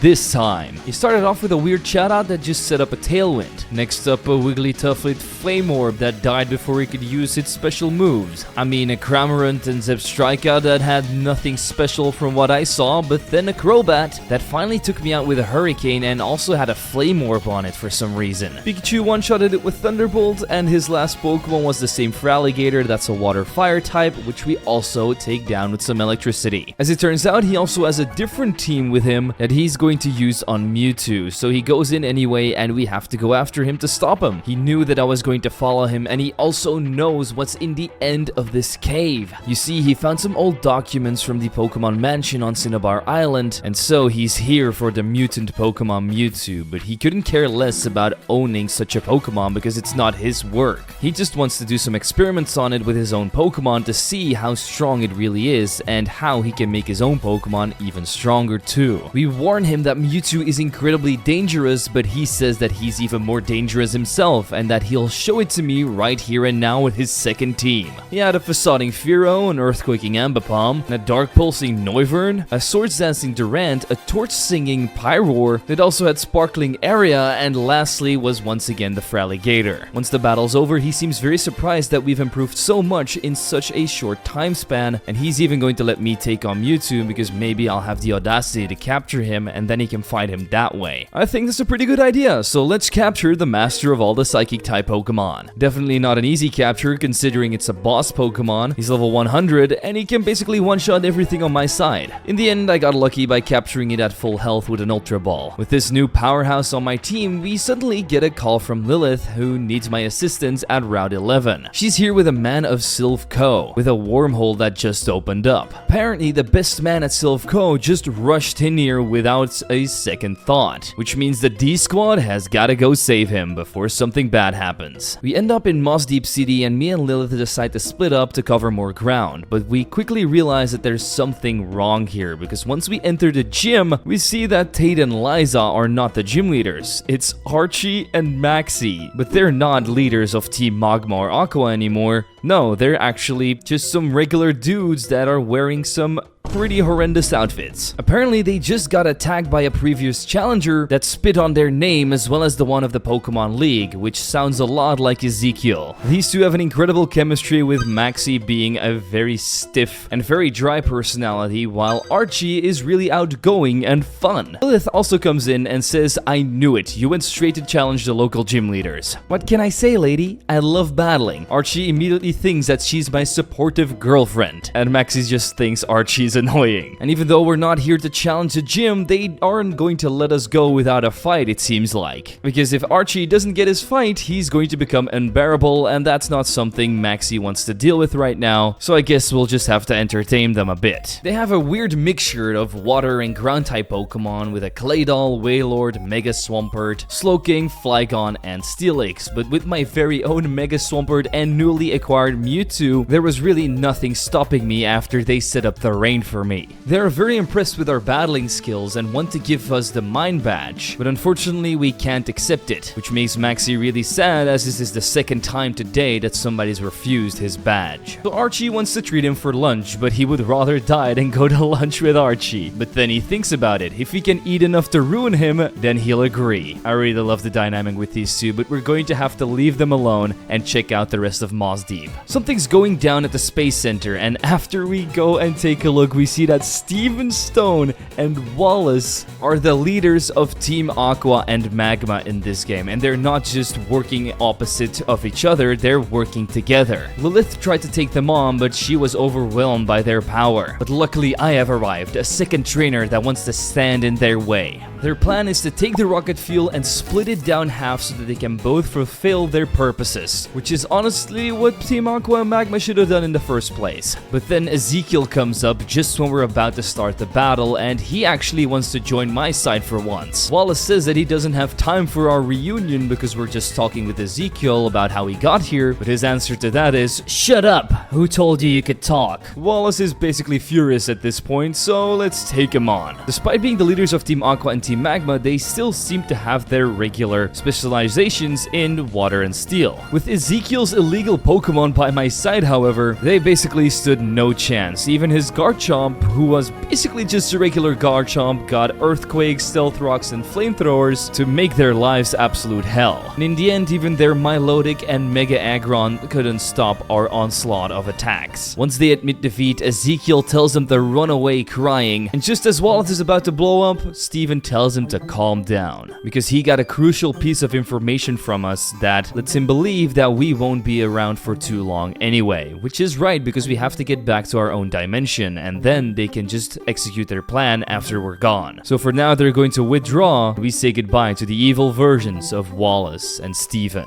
Ezekiel has enough from this universe as well, and Lilith is very surprised to see that I have a person like Ezekiel in my inner circle who uses Pokemon that are basically illegal. Anyway, all three of us head back home, and Ezekiel immediately runs off without saying anything, so Lilith asks him if he would be willing to join our little cause, but he doesn't seem to be interested at all. Lilith just thinks that he's a pain in the ass, to be honest, which he really is, but he's strong and can definitely come in handy later on, maybe. Lilith then heads off to report to Looker, and we get a call from him immediately saying that there's a new ultra wormhole that's appeared around Mount Moon, so we already know our next destination. And just when we enter Mount Moon, where we see Zubats and Golbats flying around, we meet up with Everett again. He's happy to see that we're doing well, but he needs to see something. He wants me to come at him with all that I've I've got. So let's take on his beta Pokemon for a second time. He had the same ones as last time, only his Garchomp was now changed around with that Latias Blaziken fusion. And let's be honest, I kind of hope this Pokemon will one day be real. But until then, Everett has something to say to me. He realizes the reason why I'm so keen to jump into any dimension,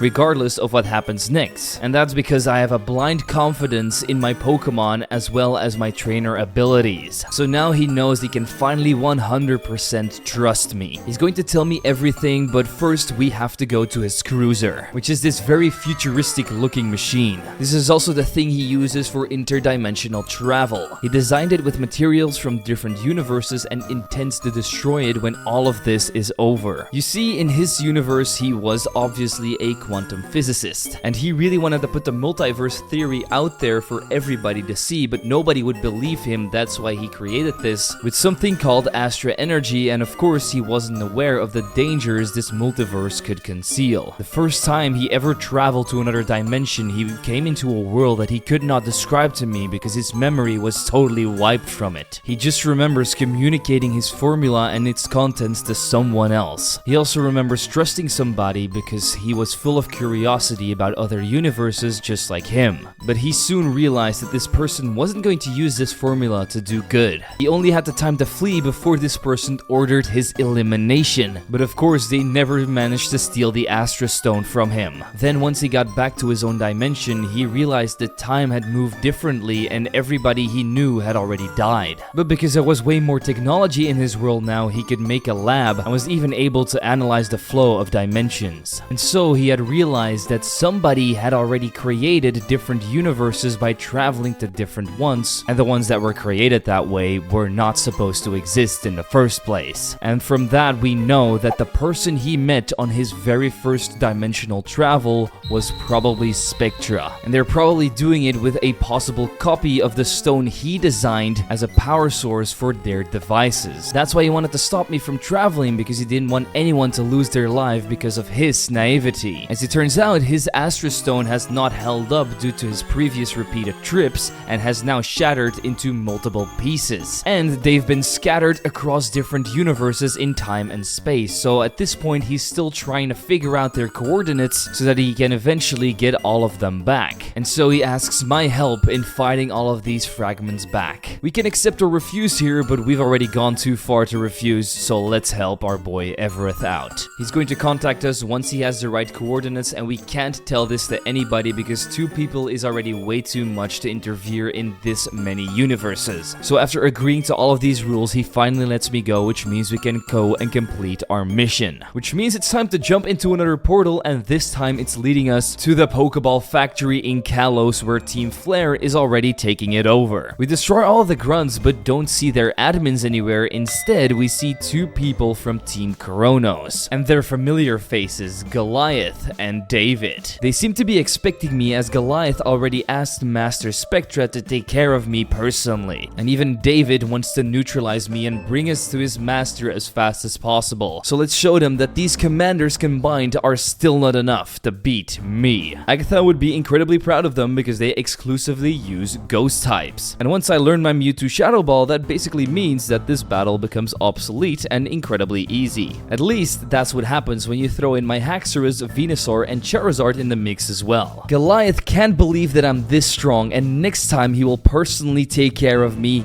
and that is a promise. He leaves, but David stays behind and knows that I'm looking for a way to travel through dimensions, because Team Chronos has ears everywhere. But no matter, because this passion and this strength that I possess and that I put at my service of my Pokemon is something he really admires, and he honestly really wants to know how far we can bring it if we can take this ability across dimensions. So he knocks out one of his own grunts, takes his traveling device, and hands it to me. And that's also the only reason he wants to give this to me, so he can feel the full force of my full potential. He'd also like to apologize because he's never faced me at 100% of his abilities, because the fact is he doesn't want to hurt his brother Goliath, because if he realizes that even his older brother is stronger than he is, he'll absolutely lose it. But don't worry, because next time he will reduce my team to nothing, facing me with all of his might. That's when we both go back to our respective dimensions, but we get stopped just in front of the HQ again. again. It's Lilith. She tells me to come to Bill's house on Route 25 because she has something incredibly important to tell me. Once we arrive there, we see that Basil's here as well, and he's getting very agitated because he just wants to know why she called us here, because he was just getting ready to leave on a mission. Apparently, the entire HQ has been taken over by police officers that know about the Dimensional Squad, and they've taken Looker in for questioning. Because as it turns out, he's been acting independently of the international police, and nobody knew that the Dimensional Squad even existed. Which means some outsider must have told the police about this, and is not one of the D-Squad members even in other regions. This also means that the one that did this has concrete evidence against the chief and has already been investigating him for some time. And that's when he shows up by saying, Surprising reasoning skills. it's obviously Vincent. He asks us what dimensional travel is like, and that's when Lilith and Basil go,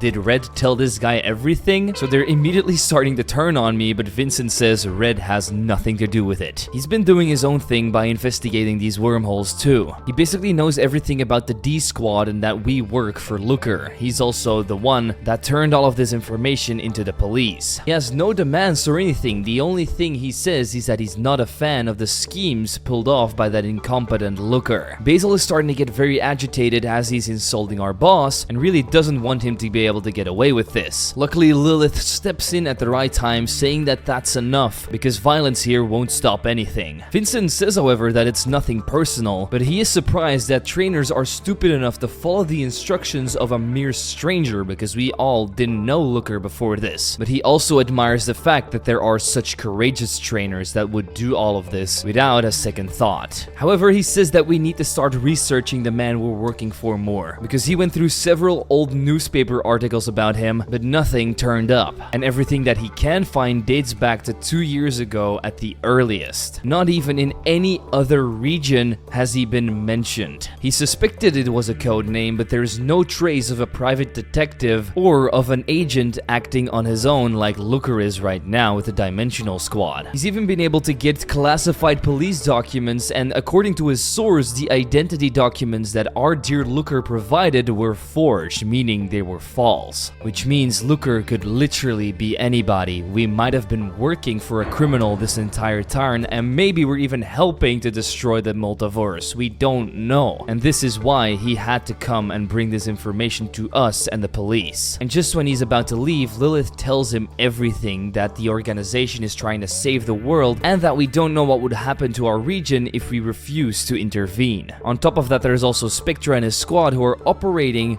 and probably orchestrating all of these events, and we are on a great track to try and stop them. And that is why we put the lives on our line and we choose to follow the chief, because his morals have always been right and his intentions have been pretty clear from the start. But Vincent can still not condone all of this, because every time we travel to a different dimension, there is a chance that we end it by being there, and if we don't watch out, we could even provoke a multiversal war if something goes wrong. So with all of this in the back of his mind, he could never join our cause, and that is also the main reason why he keeps insulting Looker and really hates him. He's actually afraid that some lunatics from another dimension start attacking here, and then we can't do anything about it. But then Basil finally speaks up and says, Are you just going to lie down? What kind of cowardly behavior is that? If they really do show up here, we have to fight back. but Vincent doesn't seem to understand that way of thinking, even though Lilith knows that Basil is right, and tells Vincent that we could really use his intelligence and good skills for our team. But Vincent says that the world is not as rose as we think it is. Look at the people at the game corner, for example. They only think in their own interests. But that's just not true. Look at me, Lilith, and Basil. We don't do anything for our own interests. We just want to make the world a better place. Vincent still doesn't believe in our cause and wants to prove it by taking me on because I'm the strongest team member and defeating me in a Pokemon battle. I think I can take a gambling man without a problem. Let's see. He has a pretty peculiar team though, a Tangrowth, Dragonite, Espeon, and Bisharp that's all banged up, and they all have the double or nothing ability, which either lowers one of their stats or raises it. Perfect for a gambling man, I'd say. But most of the time this actually worked in my favor, and I was able to sweep through him with only Mewtwo. After losing, he recognizes that my power is indeed real, but it doesn't change his mind about us. He runs off, and now we're left with just the 3 of us, and perhaps we should try to prove the chief's innocence, as that seems to be the only way forward from now on. Perhaps we can ask someone at the league to intervene for us, because they all know about what Looker was doing. But we also have to solve his identity problem, and we know just a guy that might be able to do that. A master hacker that honestly hasn't really helped us in the past, but if we provide him with some much needed information, he might be able to cooperate. Let's head over to Ezekiel. At first he was really hesitant because I'm connected with the Pokemon League and he absolutely despises that, like always. But we tell him that it's a personal matter and that we would have to create a false identity for someone. This would be a piece of cake for him, and he's willing to help me, but only on one condition. He'd like me to transfer my data from my Pokedex to him so that he can analyze everything we've found out about Pokemon over the years. And while this might do a little bit of harm, honestly, he's just going to use it for his team, so we agree. Once that's happened, he hacks into the police system as well as the prefecture's register, but something strange happens. His software tells him that there was an entry in the police database a few weeks ago, and somehow he was able to exploit a flaw in the system. And this would normally leave behind a digital trace, but here there is almost nothing,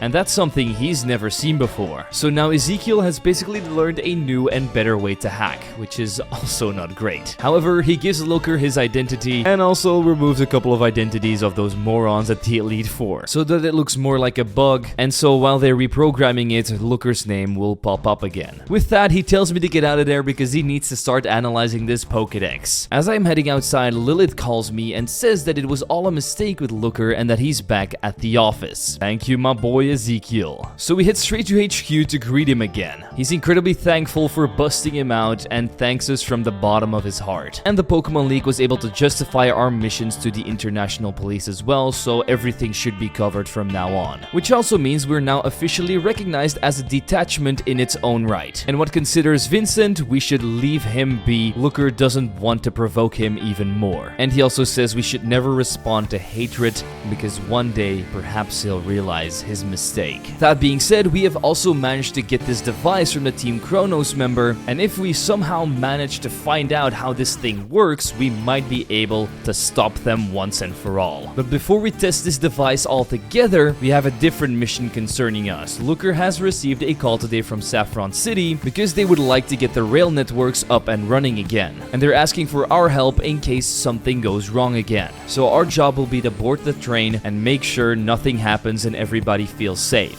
So me and Lilith head over there while Basil stays behind to protect Looker from anything that could happen. So we head to Saffron City, board the train, but while we are driving to Goldenrod, we can spot that Ezekiel is also on the train, but we leave him alone. In the middle of our conversation, however, the train seems to drive inside of a white thing and something happens. This also seemed to have happened into a tunnel, but then once we get out of it, everything seems to be normal. At least that's what our characters think, because we, the player, can see that we've actually entered a different timeline as the train drove into a literal wormhole. Mind you, we are still in Goldenrod City, but it's the one from Gold, Silver, and Crystal. We arrive in the station and Lilith wanted to ask the train driver what happened exactly, but he's already left, so all we can do is wait for the next train here in Goldenrod and head back. As we start exploring the city, we see that Lilith is standing by the sea, giving her Mawile some much needed fresh air. She's also been having some really bad thoughts about things that are going to happen if we don't make the right choices,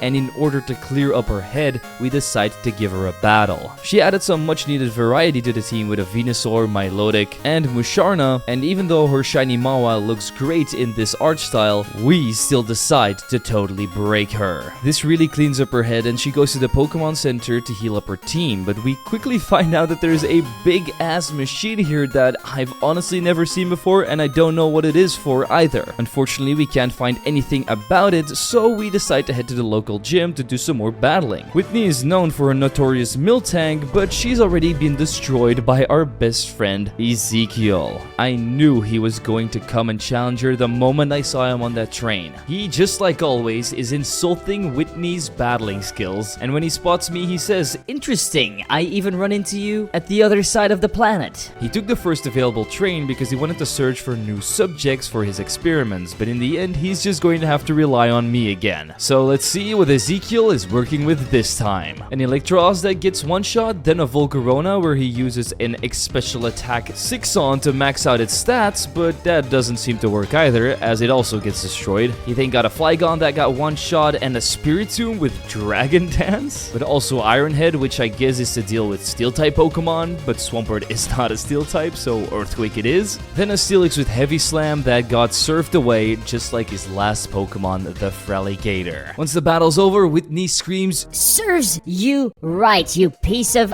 beep beep. but Ezekiel says, Of course, it's only idiots like you who can't understand that defeat is necessary to surpass yourself. there's nothing for him left to do here, so he's going to try and kill some time while the train arrives so we can take on Whitney. Even though she knows that I'm going to crush her, she really wants to understand what Ezekiel just said to her. And you know, that's basically what happens. She does have a full normal type team, not just 3 Pokemon like normal. But what can I say? Choice spec'd out Mewtwo with max special attack, go brrrr.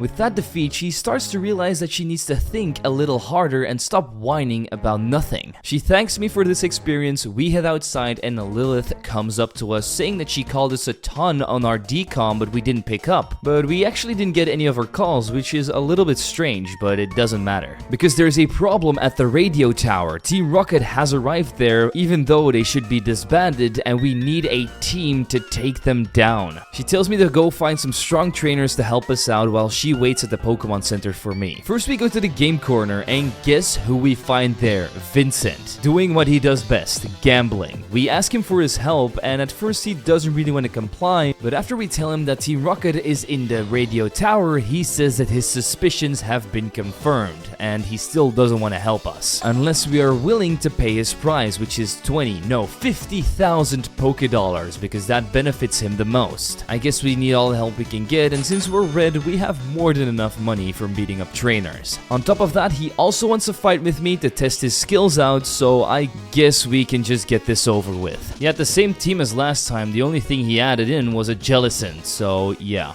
Easy sweep. So we tell him to go to the Pokemon Center and wait there until we gather the rest of the team, because we have to get Ezekiel as well. We head underground and he's talking to some shady people there. We tell him about Team Rocket and the radio tower, but he doesn't seem interested, and we have to offer him something. We have the choice between a Pokemon, a battle, money, or our armband of the Dimensional Squad. He declines a Pokemon battle as well as one of our own Pokemon, so instead we're going to have to give him our armband so he can get around the Kanto region without any problems. With that sorted, we needed one more trainer, and that's Whitney, and she didn't need anything, which is a nice change of pace. We regroup at the Pokemon Center. While we don't really have a plan and none of our team members seem to really get along together, as half of them are constantly arguing, while Vincent actually comes up with a plan, and his plan is take out the grunt at the front and do the same to the ones inside. And you know what? I kinda like that bold style. Let's take down Team Rocket together as a dream team. Power Rangers, move out. While our 3 little helpers are downstairs taking care of the grunts, me and Lilith head upstairs to confront both of the admins, Archer and Ariana. Just like in the regular events, they're trying to contact their boss Giovanni, but we already tell them that that's not going to work. And while Lilith mentions my name, they seem to recognize it as the one that took down the Kanto branch. This makes them pretty mad as they attack us simultaneously to start a double battle. They really had nothing surprising except for a Magmar and for some reason a Honchkrow. Don't even know how that's possible since it didn't exist in this game, but hey, Team Rocket stopped for the millionth time, and just when they're about to start assaulting us physically, our backup arrives, saying that their grunts were incredibly easy to beat and kind of weak. And I guess that's the case with every evil team.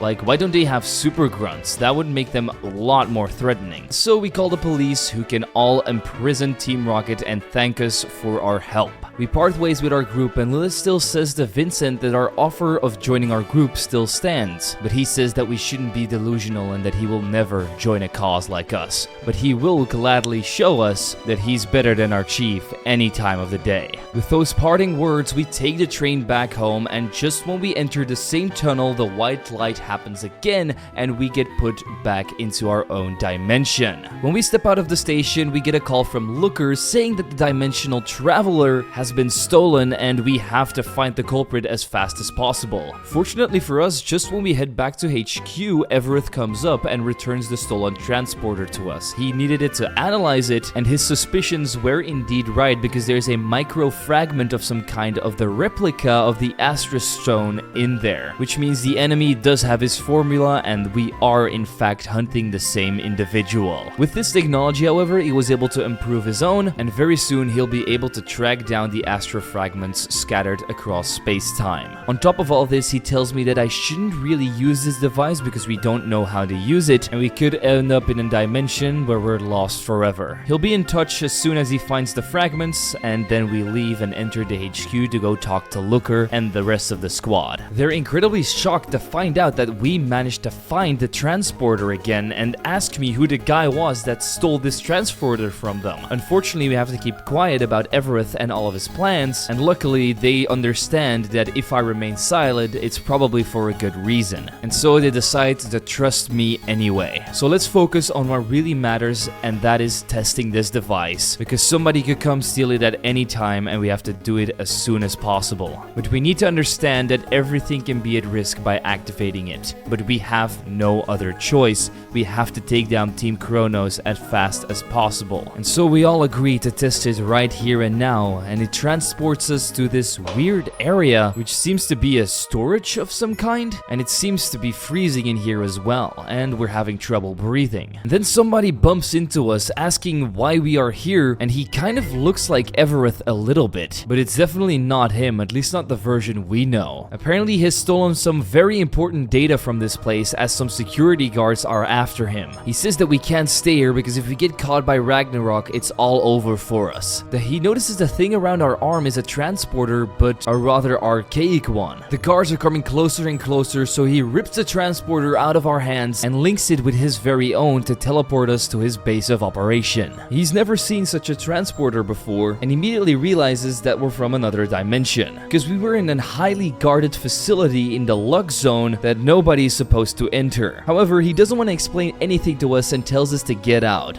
We tell him that we don't even know where we are and that we were just testing out this device, but he doesn't care because anybody that uses a transporter knows the risk involved, and there's no way he's sharing his infinite energy with us because it's too scarce of a resource. He also has no intention of helping us out at all and is willing to send us to a random dimension if we don't leave right now. So Basil says, but what about the boss? What about Team Kronos? We have to stop them, and that really intrigues this man. After explaining that they're a crime syndicate that are trying to start an interdimensional war, he realizes that he somehow read some information about them on a hacked document he got. He didn't really understand anything about it. So he explained that they have also used the strength of legendary Pokemon to trigger certain events, but he doesn't seem to know what a Pokemon is at all and gets super intrigued and interested. So Lilith throws out her Mawile to show him, and he calls it a magnificent weapon, meaning that this is in fact just a regular human world without any Pokemon in it. This is when he proposes a deal. If we leave this Mawile here, he'll help us get back to where we came from. And as a bonus, he'll even teach us how to use transporters. But Basil thinks he's insane because Mawile is Lilith's best friend. But Lilith realizes this might be our only chance to return and complies in the end. We try to say that we'll give up one of our Pokemon because they're less important, but the mysterious man only has eyes for Mawile. He doesn't accept any of ours. We also see a flashback to the moment where she met Mawile, realizing that she was all alone just because she had a different color. She realized how the Mawile felt because she was also lost and felt very alone. And from that moment on, they decided to become partners in crime and keep each other company forever. Basil asks her if she is really going to sacrifice her partner to save us, to where Lilith shouts, Do you see another solution? because there isn't one. If we want to get out of here, they have to part ways. She whispers to her Pokemon, Oh Mawile, if you only knew how much I love you, and no matter how many realities separate us or no matter the distance, my love for you will last forever. She hands the Pokeball over to the weird guy and asks him to not hurt her. But he says that he can't promise us anything because he has all the leverage here and is basically blackmailing us this entire time. He's however charging up our device and reprogramming it so that our last point of departure is now our point of destination. But we also say that it's necessary for him to put a destination in that leads us to the Team Chronos headquarters, and it's actually really easy. He just has to go to the first point where it's been used, and considering this is a Team Chronos device, that should lead into their base of operation. After this, the last destination will be back home, so we have 3 more uses, and after it's fully programmed, this nasty criminal finally sends us back to the HQ where Looker was eagerly awaiting our arrival. Apparently, we've been gone for almost 2 whole days, but it's only been a few hours for us, so that's really weird to see. But Looker sees that there's something wrong with Lilith, and after asking if everything's okay, she runs off crying. Basil tells me to go and cheer her up while he tells everything to Looker. But we can't seem to find her immediately, and we get attacked by a Stakataka and a weird trainer named Barry. He is in fact from the Sinnoh region, and just like all the other rivals, he hands you a starter once you defeat him. I went with arguably the most useful starter, Infernape, and then went to Bill's house, and Lilith is indeed here looking out at the pond. She apologizes for getting all emotional like this and losing Mawile, but if you look at the other side of things, if she hadn't done it, we wouldn't have been so much closer to defeating Team Chronos. But this Pokemon meant everything to her. She's been by her side for as long as she can remember, so this is definitely something she isn't going to be able to move on from, at least not anytime soon, but she knows that there's work that needs to be done, and so we head to HQ for our final mission. Looker gives his final speech about the ultimate mission. We've all made great sacrifices and have gone through some insanely hard missions before, and even though we'll be diving into the unknown by going into the Lion's Den, he still believes that D-Squad has what it takes. And our mission statement is clear.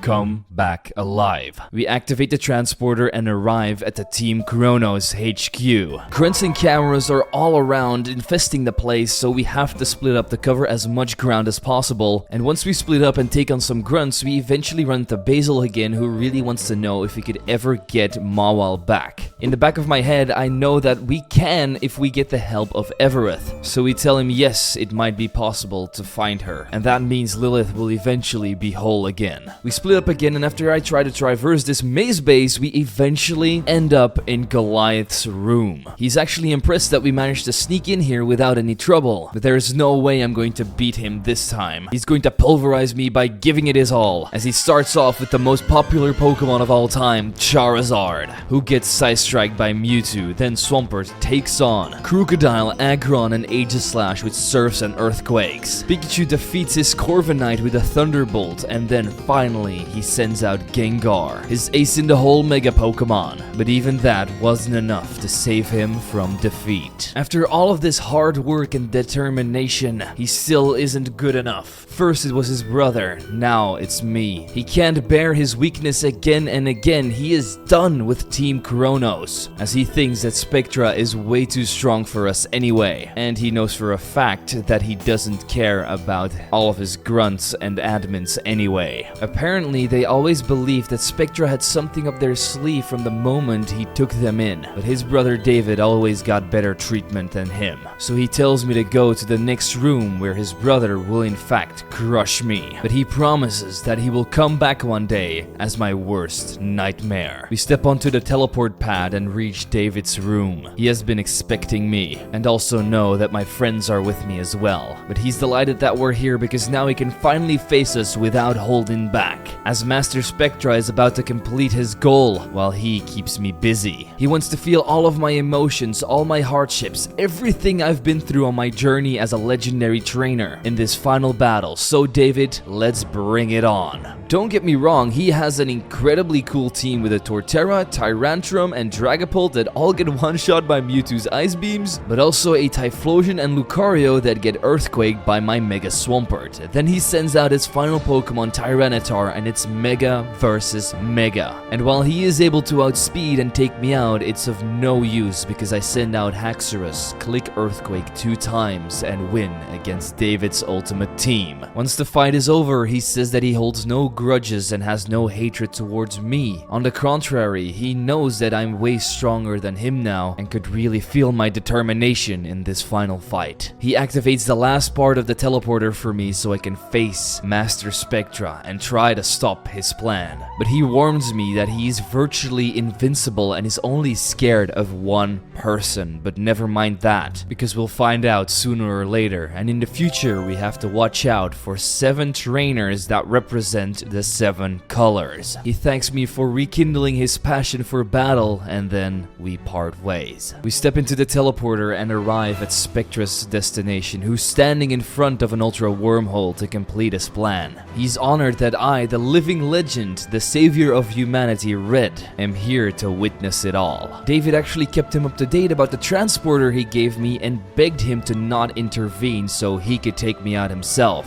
And since David and Goliath are his precious pawns, he had to go along with it. But never mind that, because he knows I have an astronomical amount of questions about him, wondering what he's even up to, because after all this time we still don't know the end of his plan. Apparently it's very simple. This ultra wormhole intends to send him to the Kalos region, to a place called Geosenge Town, where hundreds of years ago the ultimate weapon was used to almost end the entire world and put an end to the historical Pokemon War. But in order to get that done, the weapon needed the life force of Pokemon to create infinite energy. This energy is now found in everything from Pokeballs to machines, which means that the creation of this weapon was really a turning point in the history of this dimension. But it's also thanks to this energy that he was able to develop his own version of the transporter. At first, he tried to kill 2 birds with 1 stone, get his hands on the plans for the ultimate weapon and the legendary Pokemon he is chasing today. But each time he tried to do that, he was too late. A host of heroes had already caught or fought this Pokemon before he could even arrive, so he had to be persistent for each legendary Pokemon he added to his collection. And of all the heroes he's vanquished time and time again, I'm the one that surprised him most. You see, where he comes from, Pokemon, those creatures, do not exist. Over there, it's all about humanity and technological progress. But that's not all. Politics, money, and war are omnipresent concepts where he comes from. All he ever wanted was to go back to his own dimension, but now that he knows that it's possible for anyone to enter his dimension, he's going to use the strength and power of the creatures of our world to protect it from a potential multiversal war. He sacrificed everything to be able to set up this project. Unfortunately, he can't return to his own dimension because he doesn't know where it is. He could end up everywhere. So now he's going to head to Geosenge Town to acquire Yveltal, the most destructive Pokemon, and he's going to use it to destroy every single dimension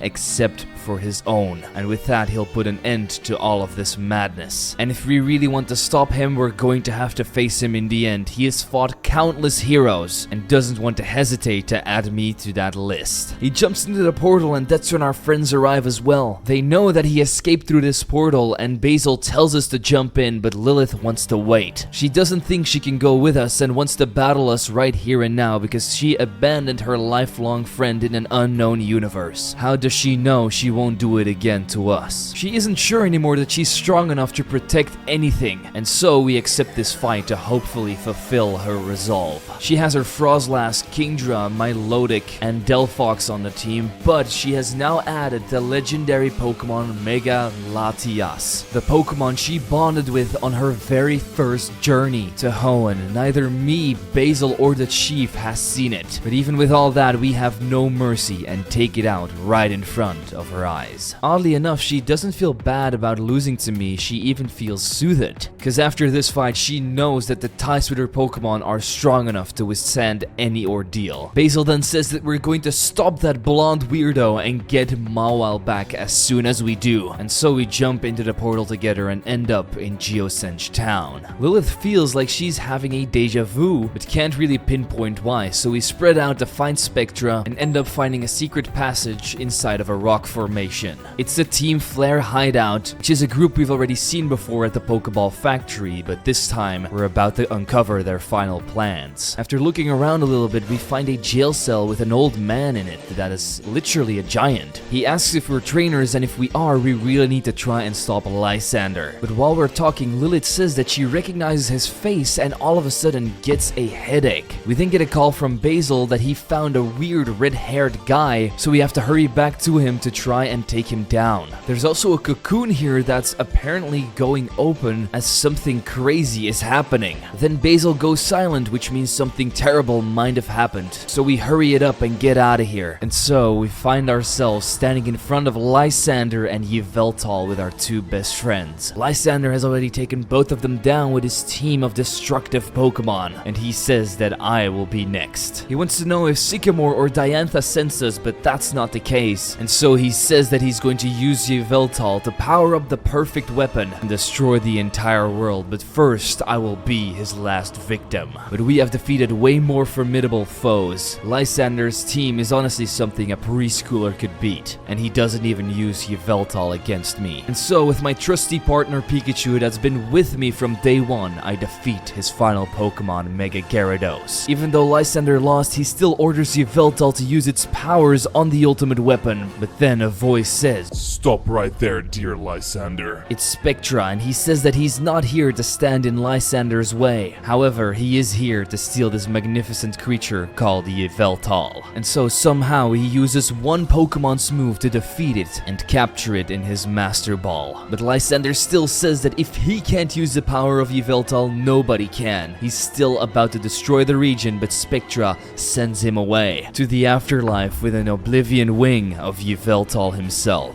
Lilith once again gets a flashback of something like this happening in the past already, and then Spectra orders Yveltal to attack Basil, but he jumps out of the way just in time. Lilith starts losing her mind, saying that she isn't strong enough and is just going to watch her friends die right here, and we know we have to jump in right now. Spectra is delighted that we finally stand up to him and tells Lilith to heal my Pokemon up so that we can face each other at our full power. And so here and now we decide the fate of our respective universes. 2 men, 2 universes, and only 1 chance of survival. Let's do this, Spectra. He leads off with a nasty plotting Darkrai, who already does some major damage to my team by taking out Venusaur after taking a Sludge Bomb. I send in my Mega Swampert as he heals up with a full restore, and I'm able to take him down with 2 Earthquakes, but I do get poisoned by a Sludge Bomb myself. Giratina is next, and after I hit it with an Earthquake, he gets scared and swaps out into Eternatus, who gets one shot. Giratina comes back out and is able to take out my Swampert, so I send in a Dragon type of my own and Dragon Claw it just once to force out Yveltal, the Pokemon that's about to end everything. It's too strong for my Haxorus to handle as it Dark Pulses me into oblivion, and so my trusty partner Pikachu comes out. A Thunderbolt and the Demon Bird is down. One more Pokemon remaining,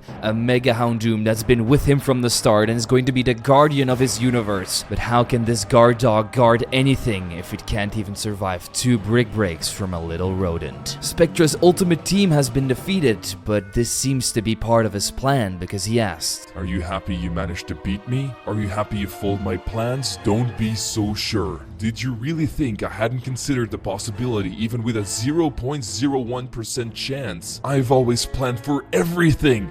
Everything! You'll need a lot more to defeat me. You see, I only attacked you with 5 Pokemon. My ultimate ally has been here all along, so appear now and put an end to this futile fight. Show him the true meaning of despair, Hoopa. And since I only have 3 more Pokemon remaining to take this boss fight down, it isn't looking too great for me. My Mewtwo hits 2 Shadow Balls, but it's not enough. So I send out Charizard to hit a Blast Burn, which does barely anything, and I decide to max revive Mewtwo again. Once my Dragon falls, I send out Mewtwo once more, hit 2 Shadow Balls, and leave Hoopa with the tiniest amount of HP so that I can send out my Pikachu and end off this fight with the ultimate Pokemon. Pikachu, use Thunderbolt. And so Hoopa is defeated. And so our friends think that it's finally over, but Hoopa is still standing after all of this. And that's when he awakens Hoopa's full potential to exterminate us all. This being has been the source of all of his power, as it's able to draw any Pokemon or anything from any universe with its portals. Lilith starts hyperventilating, thinking that this is the end as Hoopa attacks me. And considering we only have Pikachu left, I only have one option: use Max Revive to revive as many team members as possible. And while it keeps using Hyperspace Fury, its defense also keeps falling. And so eventually, with the power of Swampert, Haxorus, and Mewtwo, we are able to finish it off with an Earthquake. Spectra stands there in disbelief and says, Hoopa was defeated? By people as repulsive as you? Red! Red! Do you really think I came this unprepared? Did you really think I was going to throw away all those years of effort for individuals like you without having prepared myself properly? I still have my transporter, and if my hope of saving my dimension is to disappear, we'll both sink into another universe, and so both universes will lose their heroes. Farewell, dear anomaly. I'm off to wander the eternal void with Red for eternity. Everything turns black and a voice says, You've gone too far, dear benefactor. and Spectra gets incredibly scared, saying, You're here? I found you at last, my dear. It's been a while, hasn't it? I hope everything went according to plan? That's when she arrives out of nowhere as the portal starts sucking in Spectra, and he says, Your intentions make no sense, dear Scarlet Queen. Did you think I hadn't noticed? I see everything, and I know that all of your plans and deeds have worsened major incursions across the multiverse. Don't expect any leniency from me. Spectra says, Your so-called project to reunite the universes is pointless. and so the Scarlet Queen answers, But it's useless to reason with a being whose soul has already collapsed in on itself. and on that note, she pushes Spectra even closer to the portal as he screams out, I despise you, you and your little bodyguard. With this gift you've inherited, why seek to unite the universes? It's useless, our timeline has already been completely destroyed by all our interventions. And while that may be true, Spectra is the threat we need to eradicate to protect this universe. Spectra says if she really wanted to save the universes, she would have sent him back to his homeworld a long time ago. But unfortunately, he would be a completely different character in his homeworld. Sure, he may have a similar name and appearance, but today, his role ends here as he gets sent into the portal. Lilith makes sure that everything's alright with us, and she asks who this person really is. But she says, Once again, I had to intervene. And this strip, which allowed you to discover that there were several possibilities, different worlds, different universes, other rules, what did you think?